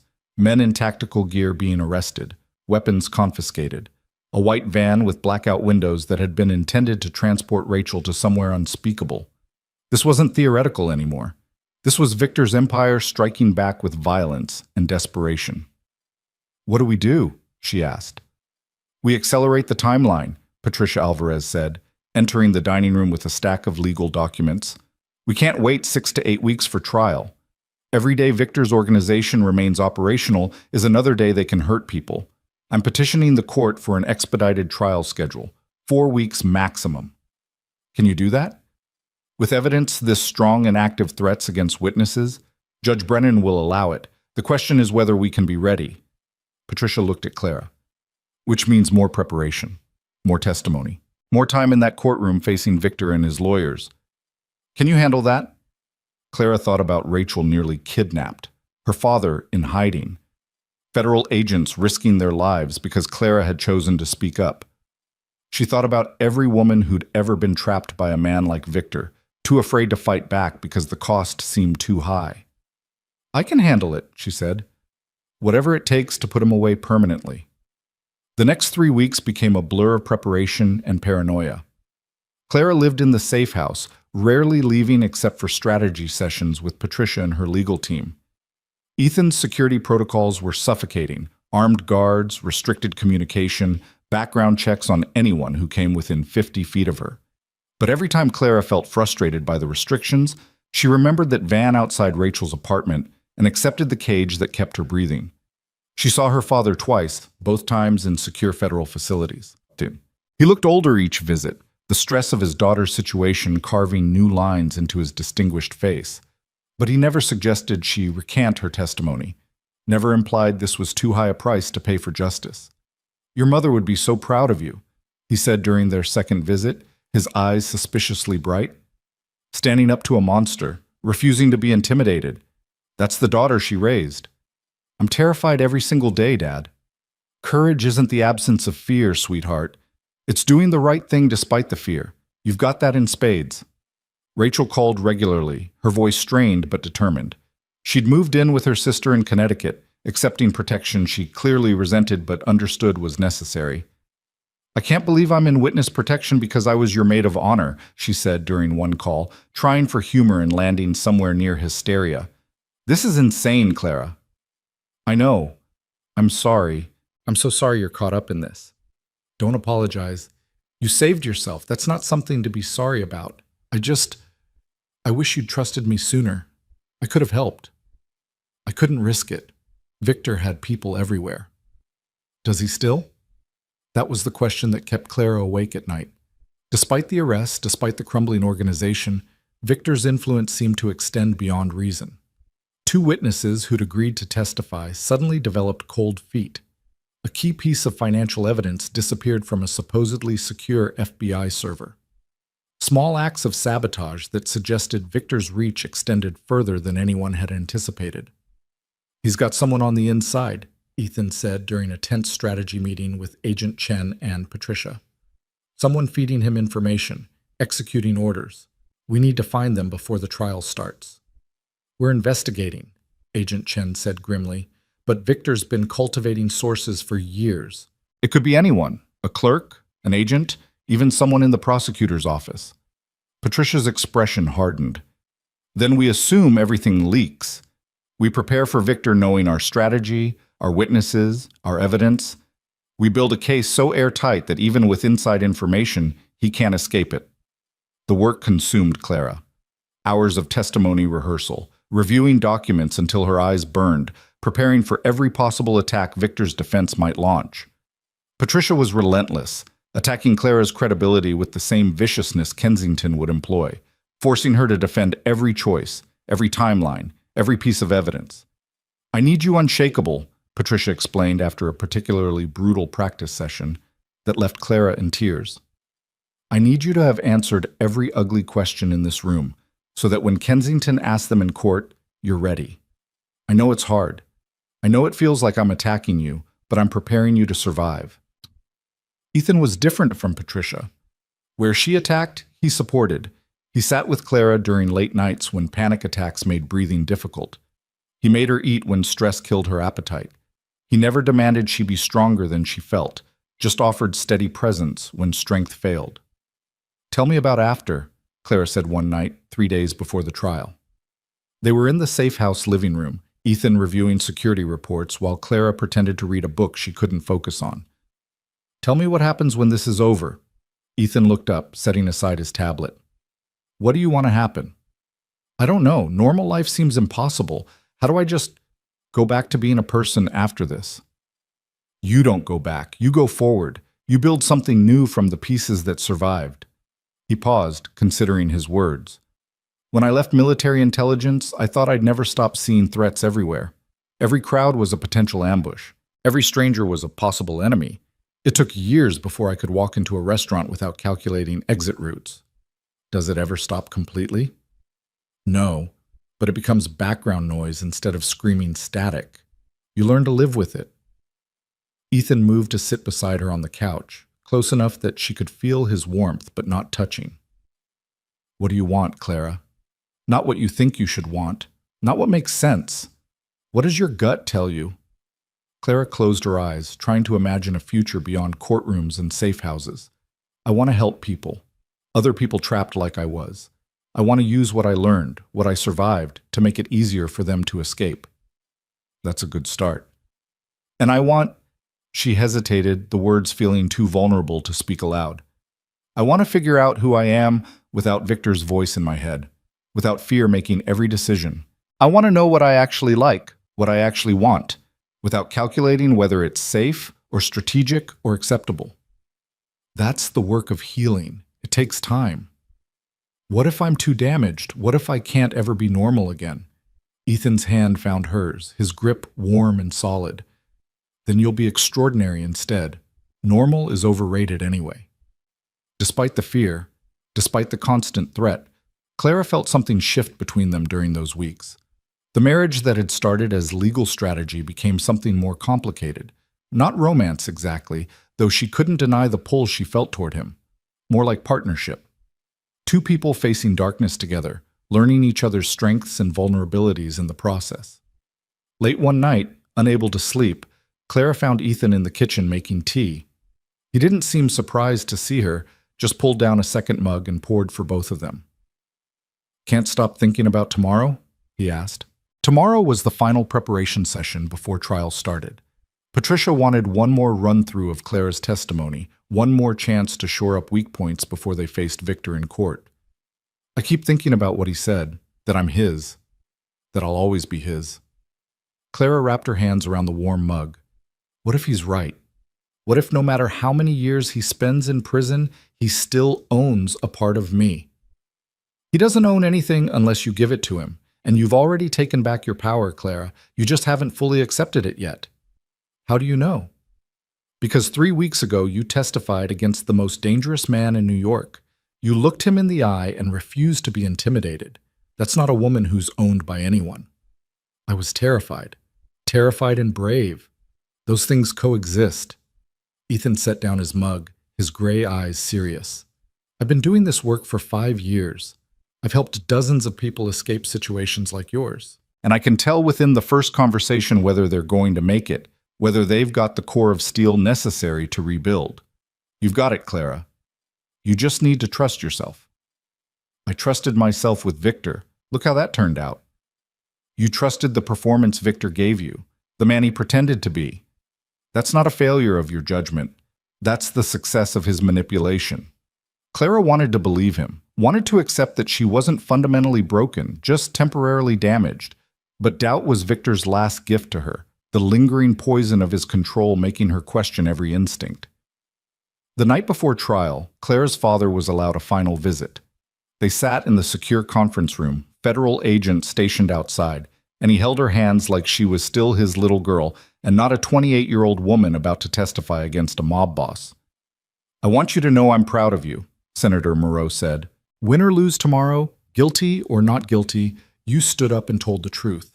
That takes more courage than most people have." What if the jury doesn't believe me? What if Kensington's attacks work, and they think I'm just a scorned woman making up stories? Then we appeal. We try again.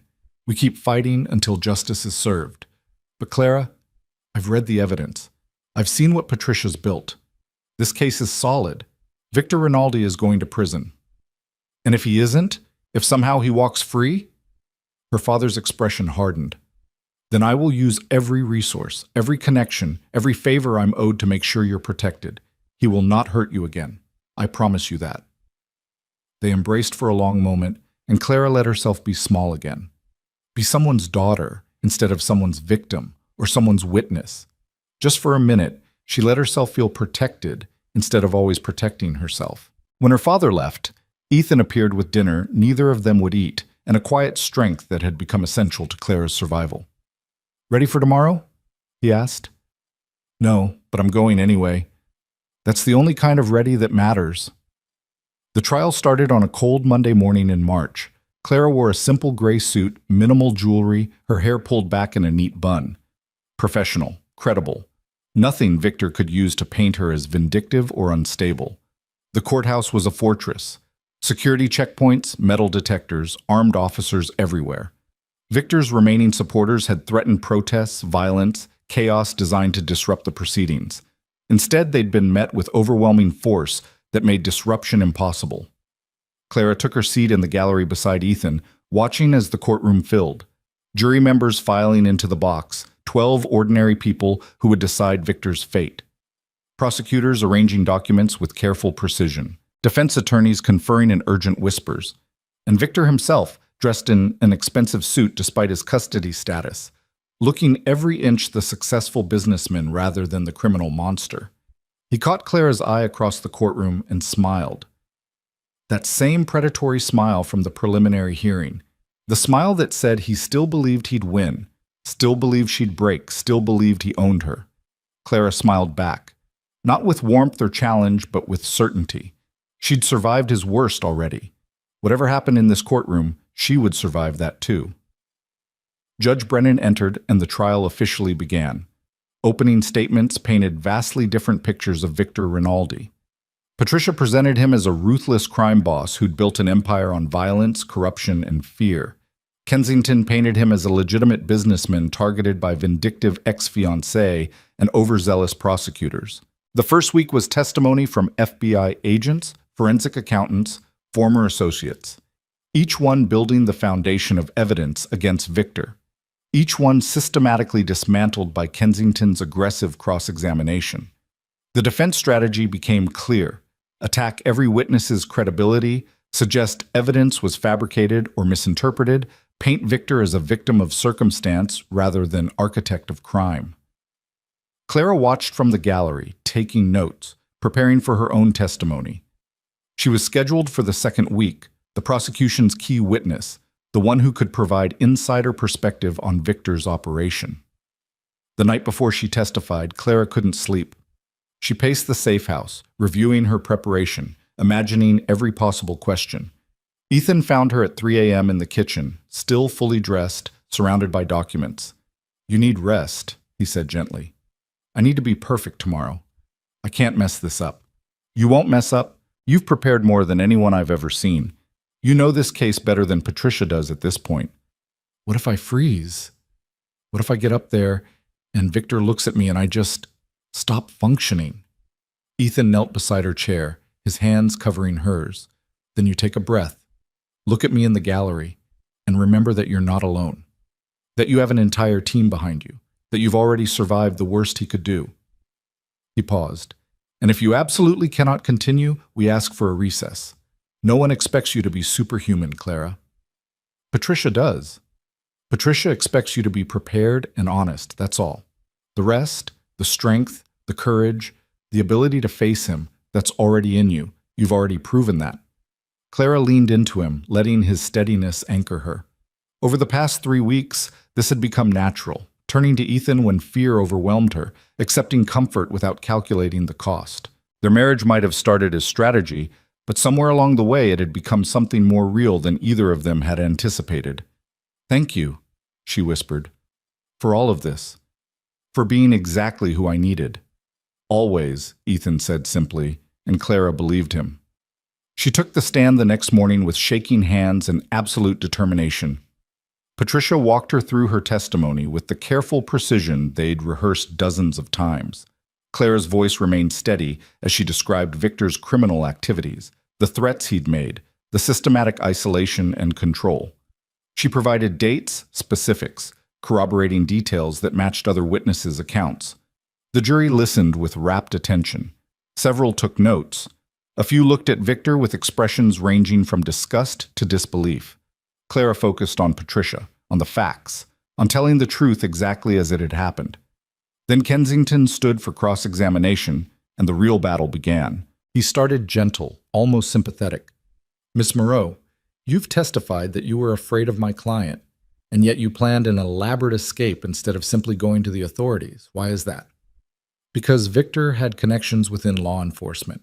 He told me about paying off officers, judges, prosecutors. I didn't know who I could trust." "So you trusted Mr. Blackwell, a man you'd just met?" "I researched his background extensively. His work helping people escape dangerous situations is well documented and verified. Yes, I trusted him." "Convenient that he's also a billionaire. Did his wealth factor into your decision to marry him?" Patricia objected. "Relevance, Your Honor?" "I'm establishing the witness's motivations," Kensington argued. Judge Brennan considered. "I'll allow it, but tread carefully, Mr. Kensington." Clara met Kensington's eyes. "I married Ethan Blackwell for legal protection. His wealth was irrelevant. If he'd been a lawyer or a security guard or anyone else who could provide the same protection, I would have made the same choice. But he wasn't just anyone. He was a billionaire who could offer you a lifestyle even more luxurious than what my client provided. I didn't want luxury. I wanted freedom. Those are very different things. Kensington shifted tactics. You've testified that my client threatened your father's career. Can you provide specific examples of these threats? Clara had prepared for this. She detailed 3 separate conversations, providing exact dates, locations, and Victor's precise words. With each example, she watched Kensington's expression tighten. The defense had clearly hoped she'd be vague, emotional, easy to discredit. Instead, she was specific, calm, methodical. You seem to have very detailed memories of these conversations, Kensington observed. I recorded them. As I testified earlier, I knew I'd need proof. How convenient that you just happened to be recording at exactly the right moments. It wasn't convenience, it was planning. Once I understood how dangerous Victor was, I recorded every significant conversation we had. I have over 60 hours of audio documentation. That clearly wasn't what Kensington wanted to hear.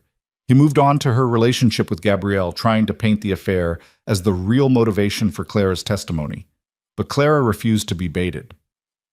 Victor's infidelity confirmed what I already knew, that he didn't actually care about me as a person. But my testimony isn't about his affair, it's about his crimes. The two are separate issues. Yet you didn't discover his crimes until after you discovered his infidelity. That's incorrect.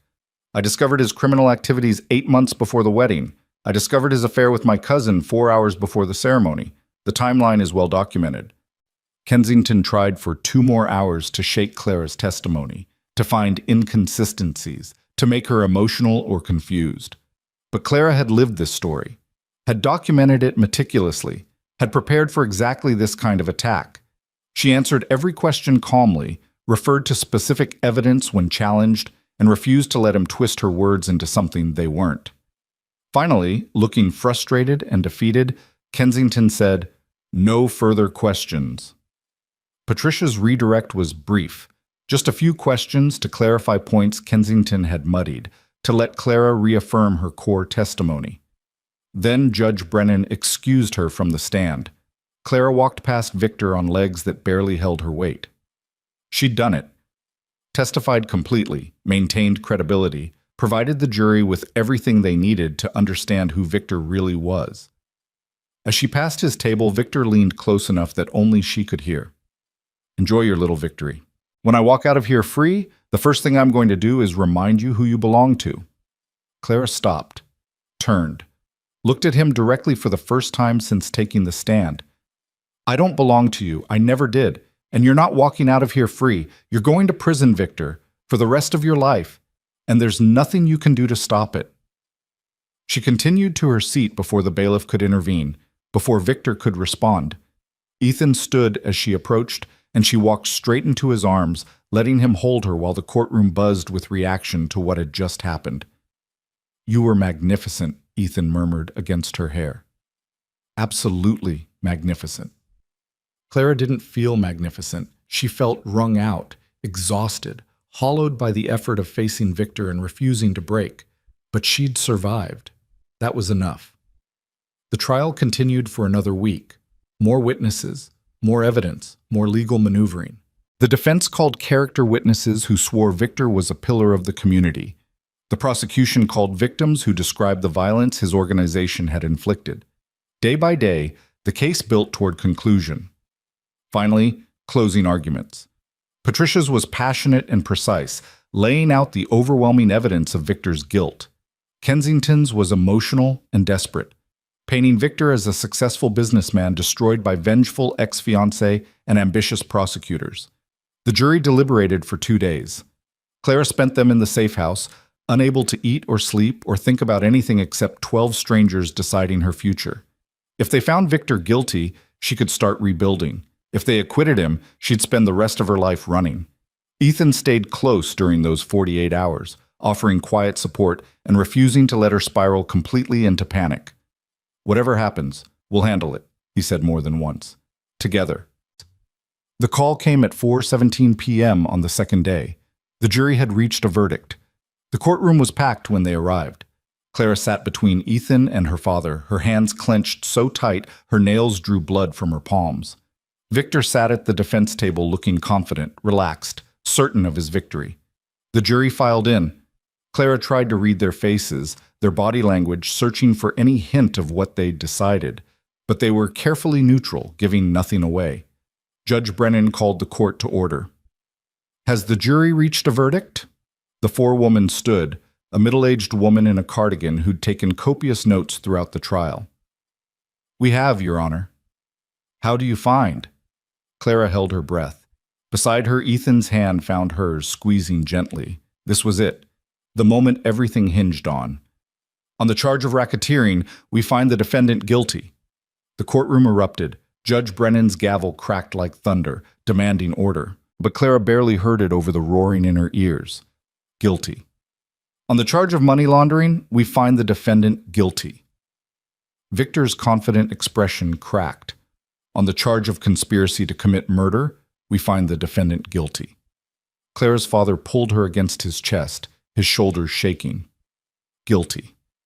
The forewoman continued through all 47 charges. "Guilty. Guilty. Guilty." An unbroken litany of condemnation that dismantled Victor's empire one verdict at a time. When it was finished, Judge Brennan set a sentencing date for 3 weeks later and adjourned. Bailiffs surrounded Victor, who'd gone very pale and very still. His lawyers were already talking about appeals, about procedural errors, about fighting this conviction. But Clara could see in Victor's eyes that he knew. It was over. He'd lost. As they led him away, Victor looked at Clara one final time. Not with the predatory confidence of before, but with pure hatred. The look of a man who'd been beaten and knew it. Clara met his gaze without flinching. She'd won. Against all odds, against his power and connections and violence, she'd won.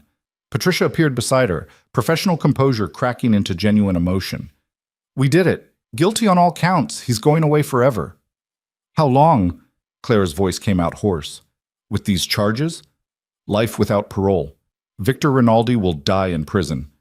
The words should have brought relief. Instead, Clara felt nothing but exhaustion.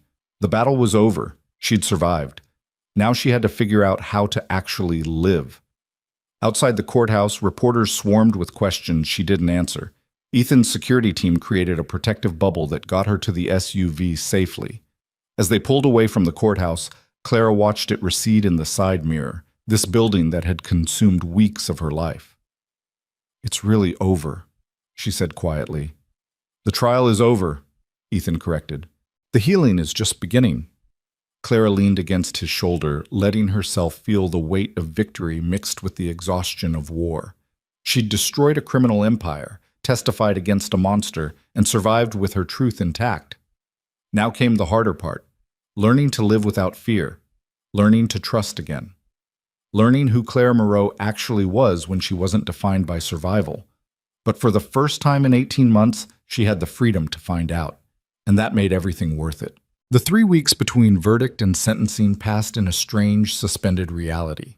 Clara remained in the safe house even though Victor was behind bars because his organization, what remained of it, was still operational.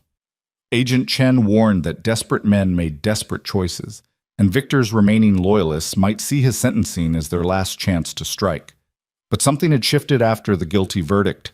The phone calls intercepted by Ethan's security team changed in tone. Less talk of retaliation, more discussion of self-preservation. Victor's empire was collapsing in earnest now, his associates scrambling to cut deals with prosecutors, to distance themselves from the sinking ship. "They're turning on him," Agent Chen explained during one of her regular briefings. "We've had 6 people approach us offering testimony in exchange for reduced sentences. The organization is eating itself alive." Clara should have felt satisfaction. Instead, she felt hollow. The trial had consumed so much energy, so much focus, that its conclusion left a void she didn't know how to fill. She'd spent 18 months surviving Victor, then 6 months planning her escape, then another month fighting for his conviction. Now that the battle was over, she didn't know who to be. Ethan noticed, of course. He noticed everything. "You're drifting," he said one evening, finding her staring out the window at nothing in particular. "You did that yesterday too, just standing somewhere, looking at nothing." "I don't know what to do with myself. For 2 years, every decision I made was about survival. Now I don't have to survive anymore. I just have to live. And I don't remember how." Ethan settled beside her, close but not touching, giving her space to feel without crowding. What did you like before Victor? What made you happy? Clara tried to remember. I taught literacy classes at a community center. I read constantly, novels, history, poetry. I had this whole friend group that would meet for brunch every Sunday and argue about books and politics and terrible dating stories. She laughed, but it came out bitter. That person feels like someone I made up, like she never actually existed. She existed. She's just been buried under trauma for a while. But you can find her again if you want to. What if I don't want to? What if I'm too different now, too damaged to go back to being that naive girl who thought the world was fundamentally safe? Then you become someone new, someone who's seen darkness but chooses light anyway, someone who knows how dangerous the world can be but engages with it courageously. Ethan finally reached for her hand, his touch gentle and grounding. You don't have to be who you were, Clara. You just have to decide who you want to be next. The question haunted her through the following days. Who did she want to be? Not Victor's victim. She'd fought too hard to escape that identity. Not just a survivor either, though survival was worth celebrating. Something more. Something purposeful. The answer came during an unexpected conversation with Patricia Alvarez. They met for coffee at a secure location to discuss Clara's victim impact statement for the sentencing hearing. Patricia had come prepared with a template, suggestions, legal guidance. But halfway through reviewing it, she set down her notes and studied Clara with sharp attention. Can I ask you something off the record? Of course. What are you going to do now, after sentencing, after all of this is truly finished? Clara had been asked this question a dozen times. Usually she deflected, changed the subject, admitted she didn't know. But something about Patricia's directness invited honesty. I want to help people, other people trapped like I was. I don't know exactly how yet, but I know I can't just move on, pretend it never happened, build some normal life and ignore that there are women out there right now experiencing what I went through. Patricia smiled, genuine warmth breaking through her professional demeanor. I was hoping you'd say that, because I have a proposal for you. The proposal was ambitious and a little terrifying. Patricia wanted to establish a specialized unit within the prosecutor's office focused on cases involving intimate partner violence within organized crime. A unit that would combine legal expertise with lived experience, providing support for victims who wanted to testify but needed protection and resources to do so safely. Your testimony was extraordinary, Patricia explained, not just because of the evidence you provided, but because you understood the psychology of control. You could articulate why you stayed, why you didn't report earlier, why escape seemed impossible. That perspective is invaluable. We have dozens of cases where victims refuse to cooperate because they don't believe we can protect them. But if someone who survived what you survived could tell them it's possible, that could change everything. You want me to work for the prosecutor's office? I want you to help us build something that didn't exist for you, a comprehensive support system for victims who want to fight back but don't know how. Patricia paused. Obviously, this isn't something you'd start immediately. You need time to heal, to process, to figure out your own path. But when you're ready, if you're interested, I'd like to work with you on this. Clara felt something shift in her chest. Purpose. Direction. A way to transform her worst experience into something that could help others. I'm interested. Very interested. Good. Then let's talk after sentencing, once Victor's officially put away and you've had time to breathe. Clara left that meeting feeling more grounded than she had in weeks. She had a direction now, something to work toward that wasn't just about escaping or surviving, but about building something meaningful. She told Ethan about Patricia's proposal that night over dinner. Neither of them cooked. They'd both given up pretending either was domestic and just ordered takeout. He listened carefully, asking questions, considering the implications. It's going to be difficult, he said finally. Emotionally exhausting. You'll be reliving your trauma regularly, hearing other women's stories that might trigger your own memories. Are you sure you want to take that on? I'm not sure of anything, but I know I can't just forget what happened to me. And if talking about it, using what I learned, can help even one person escape faster than I did, that seems worth the difficulty.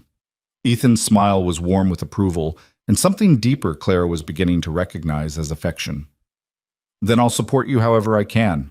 resources, security, legal expertise, whatever you need. You've already done so much. You can't just keep, I can and I will. We're partners, Clara. In the legal sense, yes, but also in the practical sense. Your safety, your well-being, your ability to build the life you want, those things matter to me. Clara set down her chopsticks, studying the man across from her. Ethan Blackwell, who'd married a desperate stranger to help her escape, who'd risked his business, his safety, his entire life to support her fight against Victor, who'd spent the past 2 months providing steady, patient support without demanding anything in return. Why? She asked quietly. Why do you care so much? I know you said you help people, that this is what you do, but this feels like more than professional obligation. Ethan was silent for a long moment, his gray eyes distant with memory. I told you once that I started this work because someone I cared about needed help and didn't get it in time. What I didn't tell you was that person was my mother. Clara's breath caught.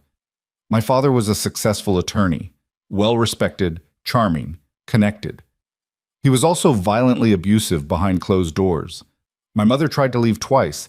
Both times he used his connections to destroy the cases against him, to paint her as unstable, to make it legally impossible for her to escape with me and my sister. His voice remained carefully controlled, but Clara heard the pain underneath. She died when I was 19. Car accident, officially. But I've always believed she was running again, that she was so desperate to escape she wasn't paying attention to the road. Ethan, I spent years being angry, at her for not fighting harder, at myself for not being old enough to protect her, at a system that failed her repeatedly. Then I joined the military, learned about tactics and strategy and how to actually help people instead of just being angry. When I left and started my security company, I made a promise. No one else would die because they didn't have the resources to escape. No one else would feel as hopeless as my mother must have felt. Clara reached across the table, covering his hand with hers. I'm sorry. I'm so sorry you lost her that way. I'm sorry you know what she went through, but I'm grateful you survived it, and I'm honored I could help you do what she never got the chance to do, fight back and win. They sat in silence for a while, holding hands across takeout containers, two people shaped by violence and loss choosing connection anyway. Clara realized with sudden clarity that what she felt for Ethan wasn't gratitude or obligation or even the simple affection of friendship. It was something deeper, more complicated, more real than anything she'd felt for Victor during their entire relationship. What happens to us? She asked. To this marriage? After sentencing, after things settle, when I don't need legal protection anymore? Ethan's thumb traced gentle circles on her palm. That depends on what you want. We can annul it quietly. Remain friends, go our separate ways with good memories. He paused, his eyes searching hers. Or we could see if this thing between us, this partnership that started as strategy, could become something more. On your timeline, your terms, no pressure. I don't know if I'm capable of healthy relationship right now. Victor broke something in me, my ability to trust, to be vulnerable, to believe someone could want me without wanting to control me. Then we take it slow. We keep being partners. We see where it goes without forcing anything. And if you decide you need space, need to figure yourself out independently, I'll understand that too. Clara squeezed his hand, feeling the steady strength she'd come to rely on. I don't want space. I don't know what I want long-term, but I know I want you in my life, however that looks. Then that's enough. For now, it's enough. The sentencing hearing arrived with the weight of finality. Clara woke that morning feeling strange, not nervous exactly, but aware that today marked the official end of one chapter and the uncertain beginning of another. She dressed carefully in a navy dress that made her feel strong and professional. Ethan wore a suit that emphasized his military bearing, and together they looked less like a couple thrown together by circumstance and more like actual partners facing the world as a united front. Her father met them at the courthouse, looking older and more tired than Clara had ever seen him, but fiercely proud. Whatever you say today, whatever you feel, I'm with you, he said, embracing her tightly. The courtroom was less crowded than during the trial. Many of Victor's former associates were conspicuously absent, not wanting to be associated with his downfall. But the people who mattered were there. Agent Chen, Patricia, Rachel, who'd driven down from Connecticut, several of the FBI agents who'd worked the case. Victor was led in wearing prison orange, his expensive suits and careful grooming replaced by the reality of incarceration. He looked diminished somehow, the aura of power and control stripped away to reveal the petty, violent man underneath. When his eyes met Clara's, there was no smile this time, just hatred and the bitter acknowledgement of defeat. Judge Brennan called the hearing to order and invited Clara to present her victim impact statement. Clara walked to the podium on steady legs, the paper in her hands unnecessary because she'd memorized every word. She looked at Victor directly, refusing to let him see fear. Your Honor, for 18 months, I was engaged to Victor Rinaldi.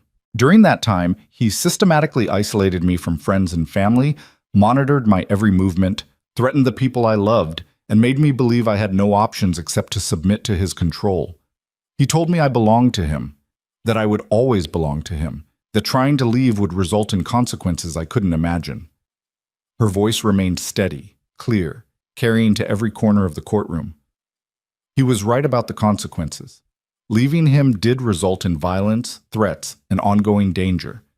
But he was wrong about ownership. I never belonged to him. I was a human being who made a mistake in trusting the wrong person, and I paid for that mistake with months of fear and psychological torture. What Victor didn't anticipate was that fear has limits, that control is an illusion, that eventually even the most terrified person will find their breaking point and fight back. She saw Victor's jaw tighten, his hands clench. I'm not asking this court for vengeance.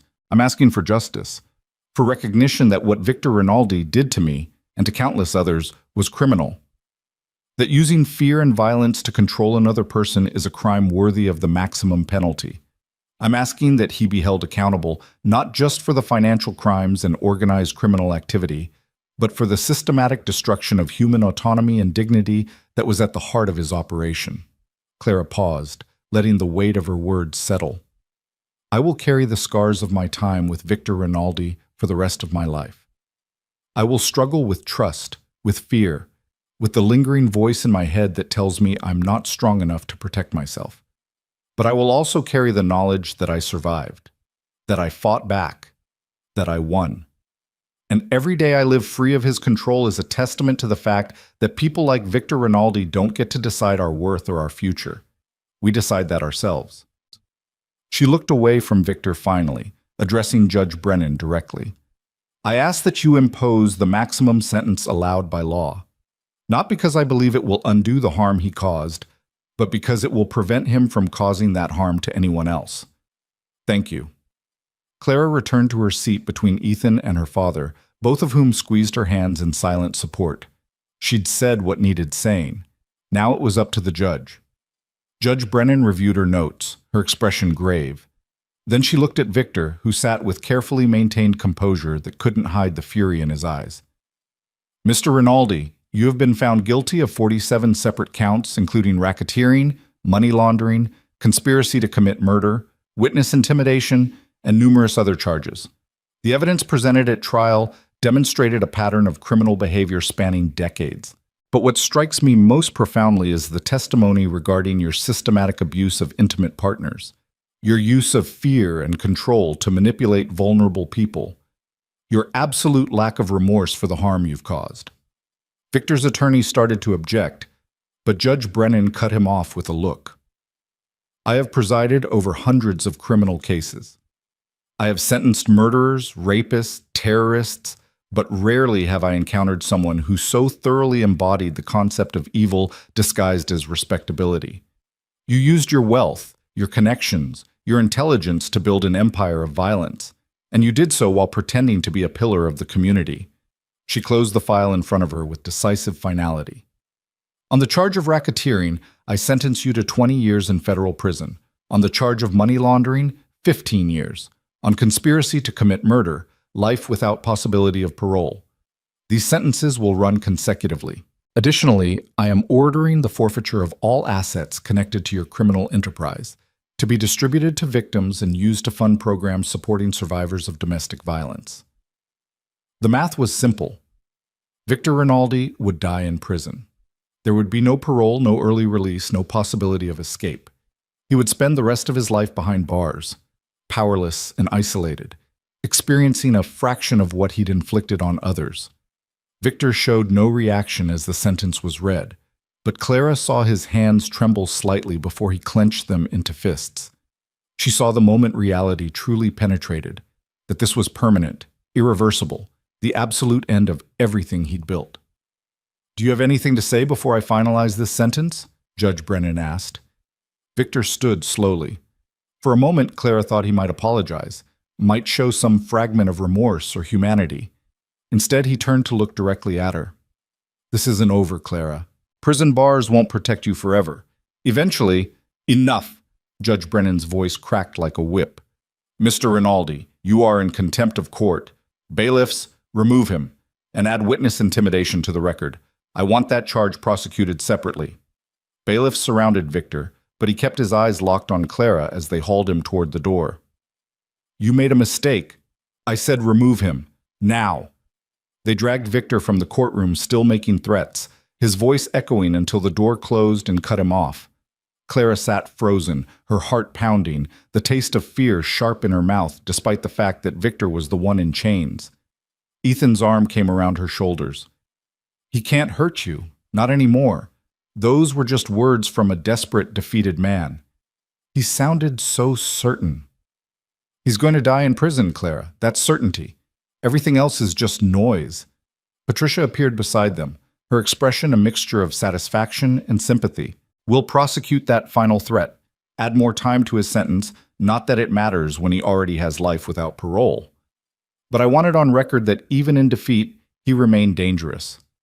What if he has people on the outside? People who'd act on his orders? His organization is gone. We've arrested or flipped everyone with any real power. The few still loyal to him are too focused on their own legal troubles to carry out revenge plots. You're safe, Clara. Truly safe." Agent Chen confirmed this assessment when she joined them outside the courtroom. "We've been monitoring communications from the prison. Victor's tried to reach out to former associates. Every single one has refused contact. He's toxic now. No one wants to be connected to him." Clara wanted to believe them, wanted to accept that it was truly over, that she could stop looking over her shoulder and scanning crowds for threats. But years of fear didn't dissolve in an instant just because a judge said they should. The weeks following sentencing were strange. Clara remained in the safe house initially, partly because old habits died hard, and partly because she needed time to adjust to the concept of freedom. But gradually, with Ethan's patient support, she began venturing out. First, just short trips with security escorts, coffee shops and bookstores, places that felt safe and public. Then longer excursions. A museum she'd loved before Victor. The community center where she used to teach literacy classes. Each trip was a small reclamation of territory Victor had stolen from her. Rachel visited, and they spent an entire day talking, crying, rebuilding a friendship that had been damaged by Clara's necessary secrets. "I understand why you couldn't tell me," Rachel said. "I hate it, but I understand it. Just promise me, no more secrets. Whatever happens next, we're honest with each other. I promise." Clara's father helped her navigate the media attention that followed the sentencing. Reporters wanted interviews, book deals, television appearances. Clara declined most of them, but she agreed to one carefully controlled interview where she could tell her story on her own terms and hopefully help other women recognize the signs of abusive relationships. The interview aired to massive response. Clara's email filled with messages from women thanking her for speaking up, sharing their own stories, asking for advice. Reading them was overwhelming and healing in equal measure. She wasn't alone. Her experience wasn't unique.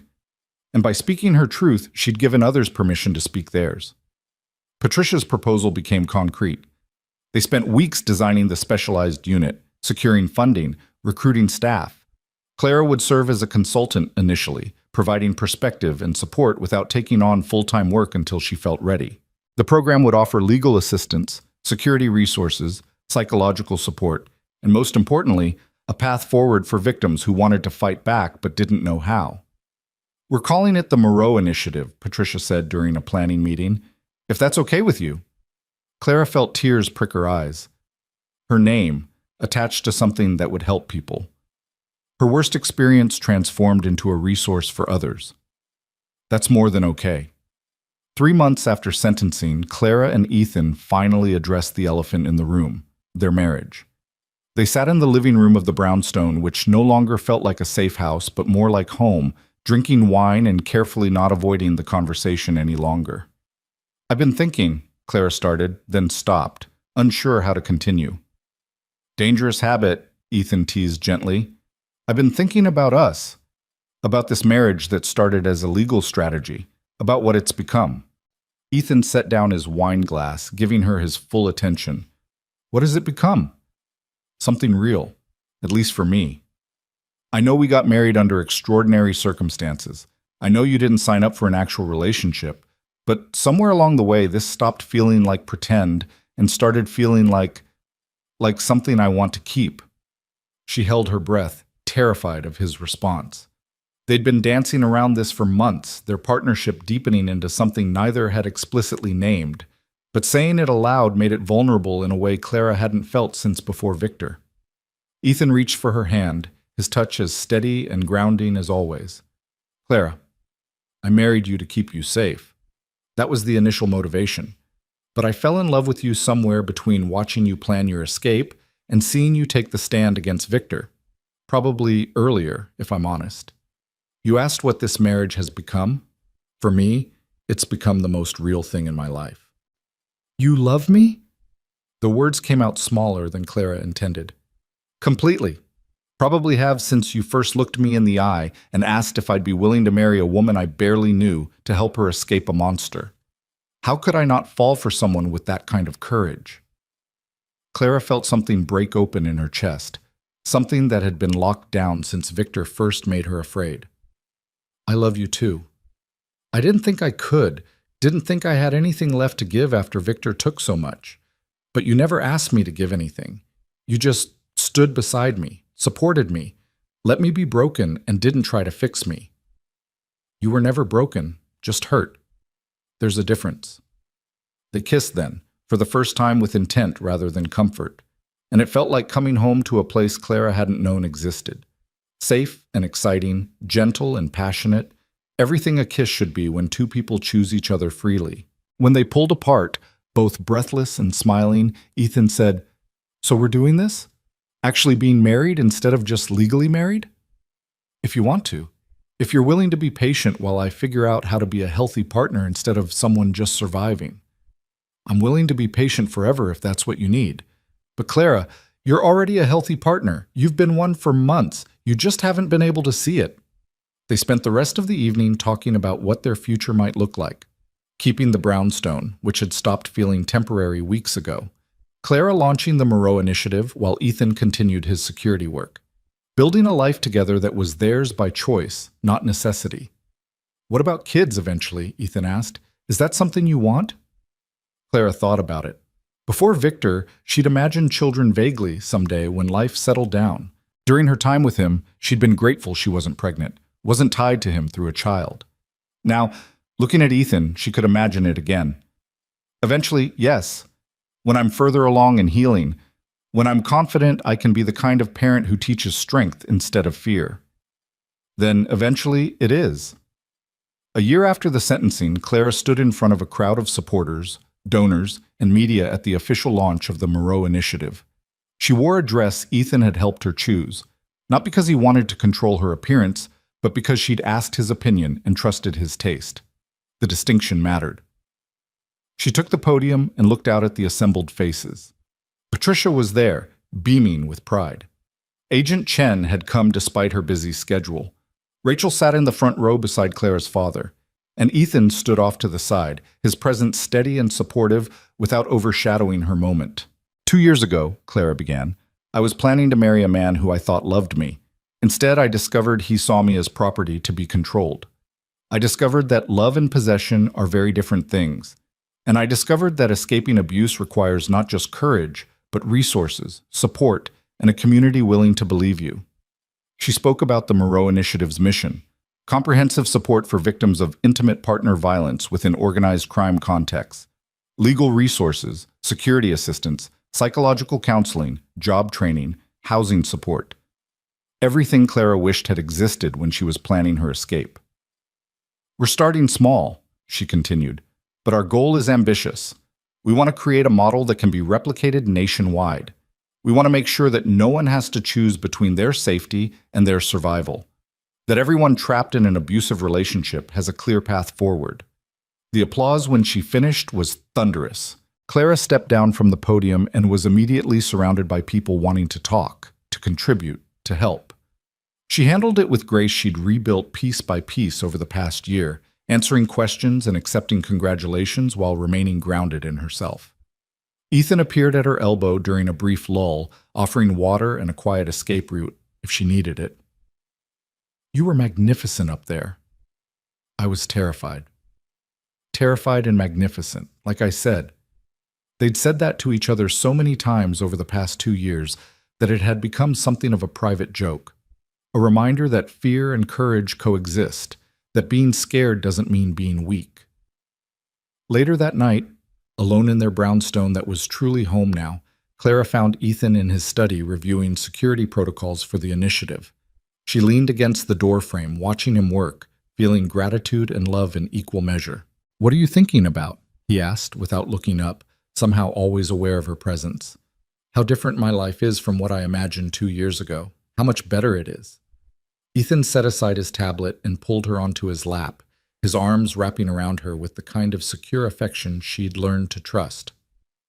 "Better how?" "I thought happiness meant safety, meant avoiding anything difficult or dangerous. But real happiness is choosing to face difficulty with someone who respects your autonomy. It's building something meaningful from the wreckage of trauma. It's loving someone who sees you as an equal partner instead of a possession." "That's very philosophical for 11 p.m. Clara laughed, the sound easy and genuine. "I'm allowed to be philosophical. I survived a mob boss and launched a nonprofit in the same year. I've earned some philosophical reflection." "Fair point." Ethan kissed her temple, gentle and sweet. "For what it's worth, my life is also better than I imagined. I thought helping people escape would always be professional, meaningful, but distant. Then you walked into my office asking about catering and looking at me like I might be your only hope, and everything changed. I'm glad I changed it." "Me too." They sat in comfortable silence, two people who'd found each other in crisis and chosen to build something lasting from that chaotic beginning. Clara knew there would be hard days ahead. Trauma didn't heal linearly. She'd have nightmares and panic attacks and moments when Victor's voice echoed in her head despite him being locked away forever. But she also knew she wouldn't face those moments alone. 5 years after walking away from her wedding to Victor Rinaldi, Clara Moreau stood in a very different venue preparing for a very different ceremony. This time she'd chosen everything: the intimate garden setting, the small group of close friends and family, the simple dress that made her feel like herself rather than someone's ornament. The Moreau Initiative had expanded to 6 cities. Clara directed the program while also completing her graduate degree in social work. She'd published a memoir that became a bestseller and used the proceeds to fund additional services for survivors. She'd testified before Congress about the intersection of organized crime and domestic violence. She'd become a voice for people who'd lost their own. But today wasn't about any of that. Today was about celebrating the marriage that had started as legal strategy and become the foundation of her life. Ethan waited at the altar, a simple arch of flowers in their own garden behind the brownstone they'd made into a real home. He wore a suit Clara had helped choose, and his eyes shone with emotion as she walked toward him on her father's arm for the second time. But this walk was different. No security team scanning for threats. No fear of the man waiting for her. Just joy and choice, and the absolute certainty that she was exactly where she belonged. "We're already married," Ethan had said when Clara first proposed renewing their vows. "Legally, we're covered." "I know. But we got married in a lawyer's office with strangers as witnesses because I was desperate and terrified. I want to marry you again when I'm free and happy and choosing you for all the right reasons." So here they were, surrounded by everyone they loved, celebrating a marriage that had saved Claire's life and become Ethan's greatest joy. The ceremony was simple. They'd written their own vows, both wanting to speak their truth without traditional formulas dictating the words. Clara went first, her voice steady as she looked at the man who'd stood beside her through the worst and best moments of her life. "Ethan, You married me when I had nothing to offer except desperation and determination. You asked for nothing in return except the chance to help. You taught me that real partnership means supporting each other's autonomy, not controlling it. That real love means choosing someone every day, not claiming ownership. You saw me at my most broken and never tried to fix me. You just helped me find the tools to fix myself. I'm choosing you today, not because I need you to survive, but because I want you beside me while I live. I love you completely, freely, joyfully, and I promise to spend the rest of my life being the partner you deserve. Ethan's eyes were suspiciously bright as he began his own vows. Clara, the day you walked into my office and asked if I'd be willing to marry you, I thought I was helping you escape. I didn't realize you'd be saving me too. You taught me that the work I do isn't just about tactics and security. It's about human connection and trust and believing in people's capacity to transform their own lives. You survived something that would have destroyed most people, and you didn't just survive, you thrived. You built something beautiful from the wreckage.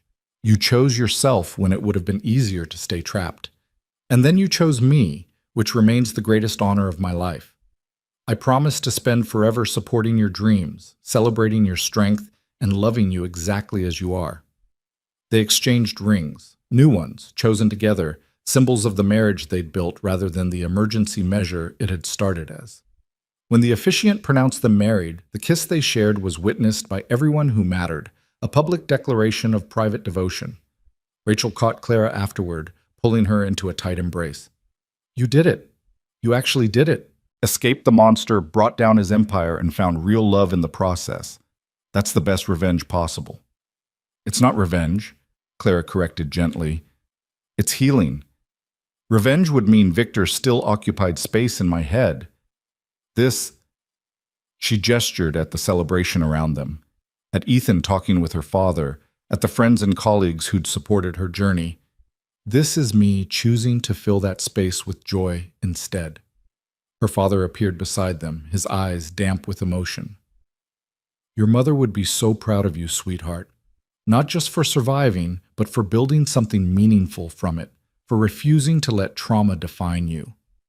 I had good examples, Clara said, squeezing his hand. You taught me that integrity matters more than convenience, that standing up for what's right is worth the cost. The reception stretched into evening, filled with laughter and stories and the kind of genuine celebration that comes from people who've weathered storms together. Clara danced with Ethan under string lights, feeling lighter and freer than she'd ever imagined possible. Happy? Ethan murmured against her hair. Completely. You? More than I knew how to be before you. Later, as guests departed and quiet settled over their home, Clara and Ethan stood in the garden where they'd just celebrated their vows. The city hummed around them, millions of lives unfolding in the darkness, but Clara felt cocooned in peace. What are you thinking? Ethan asked, pulling her close. That I made the right choice. Walking away from that wedding 5 years ago, fighting back against Victor, trusting you, building something meaningful from the wreckage. All of it. Every difficult, terrifying, necessary choice led me here. Led me to this moment, this life, this love. No regrets? Not a single one. Clara thought about the woman she'd been 5 years ago, desperate, trapped, planning an escape she wasn't sure would work. That woman had been brave beyond measure, but she'd also been broken in ways she hadn't fully understood yet. She'd needed saving, and she'd saved herself. The woman Clara was now had been built from those broken pieces. Stronger for having shattered and reassembled herself, wiser for having seen darkness and chosen light anyway, freer for having fought for every inch of autonomy and dignity she now possessed. Victor Rinaldi was still alive, still serving his life sentence in a federal prison. Clara rarely thought about him anymore.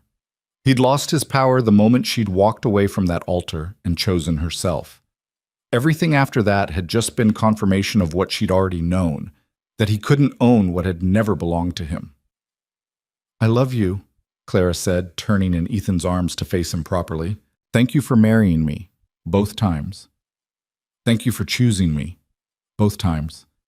They kissed in the garden where they'd just renewed their vows, two people who'd found each other in crisis and built something lasting from chaos.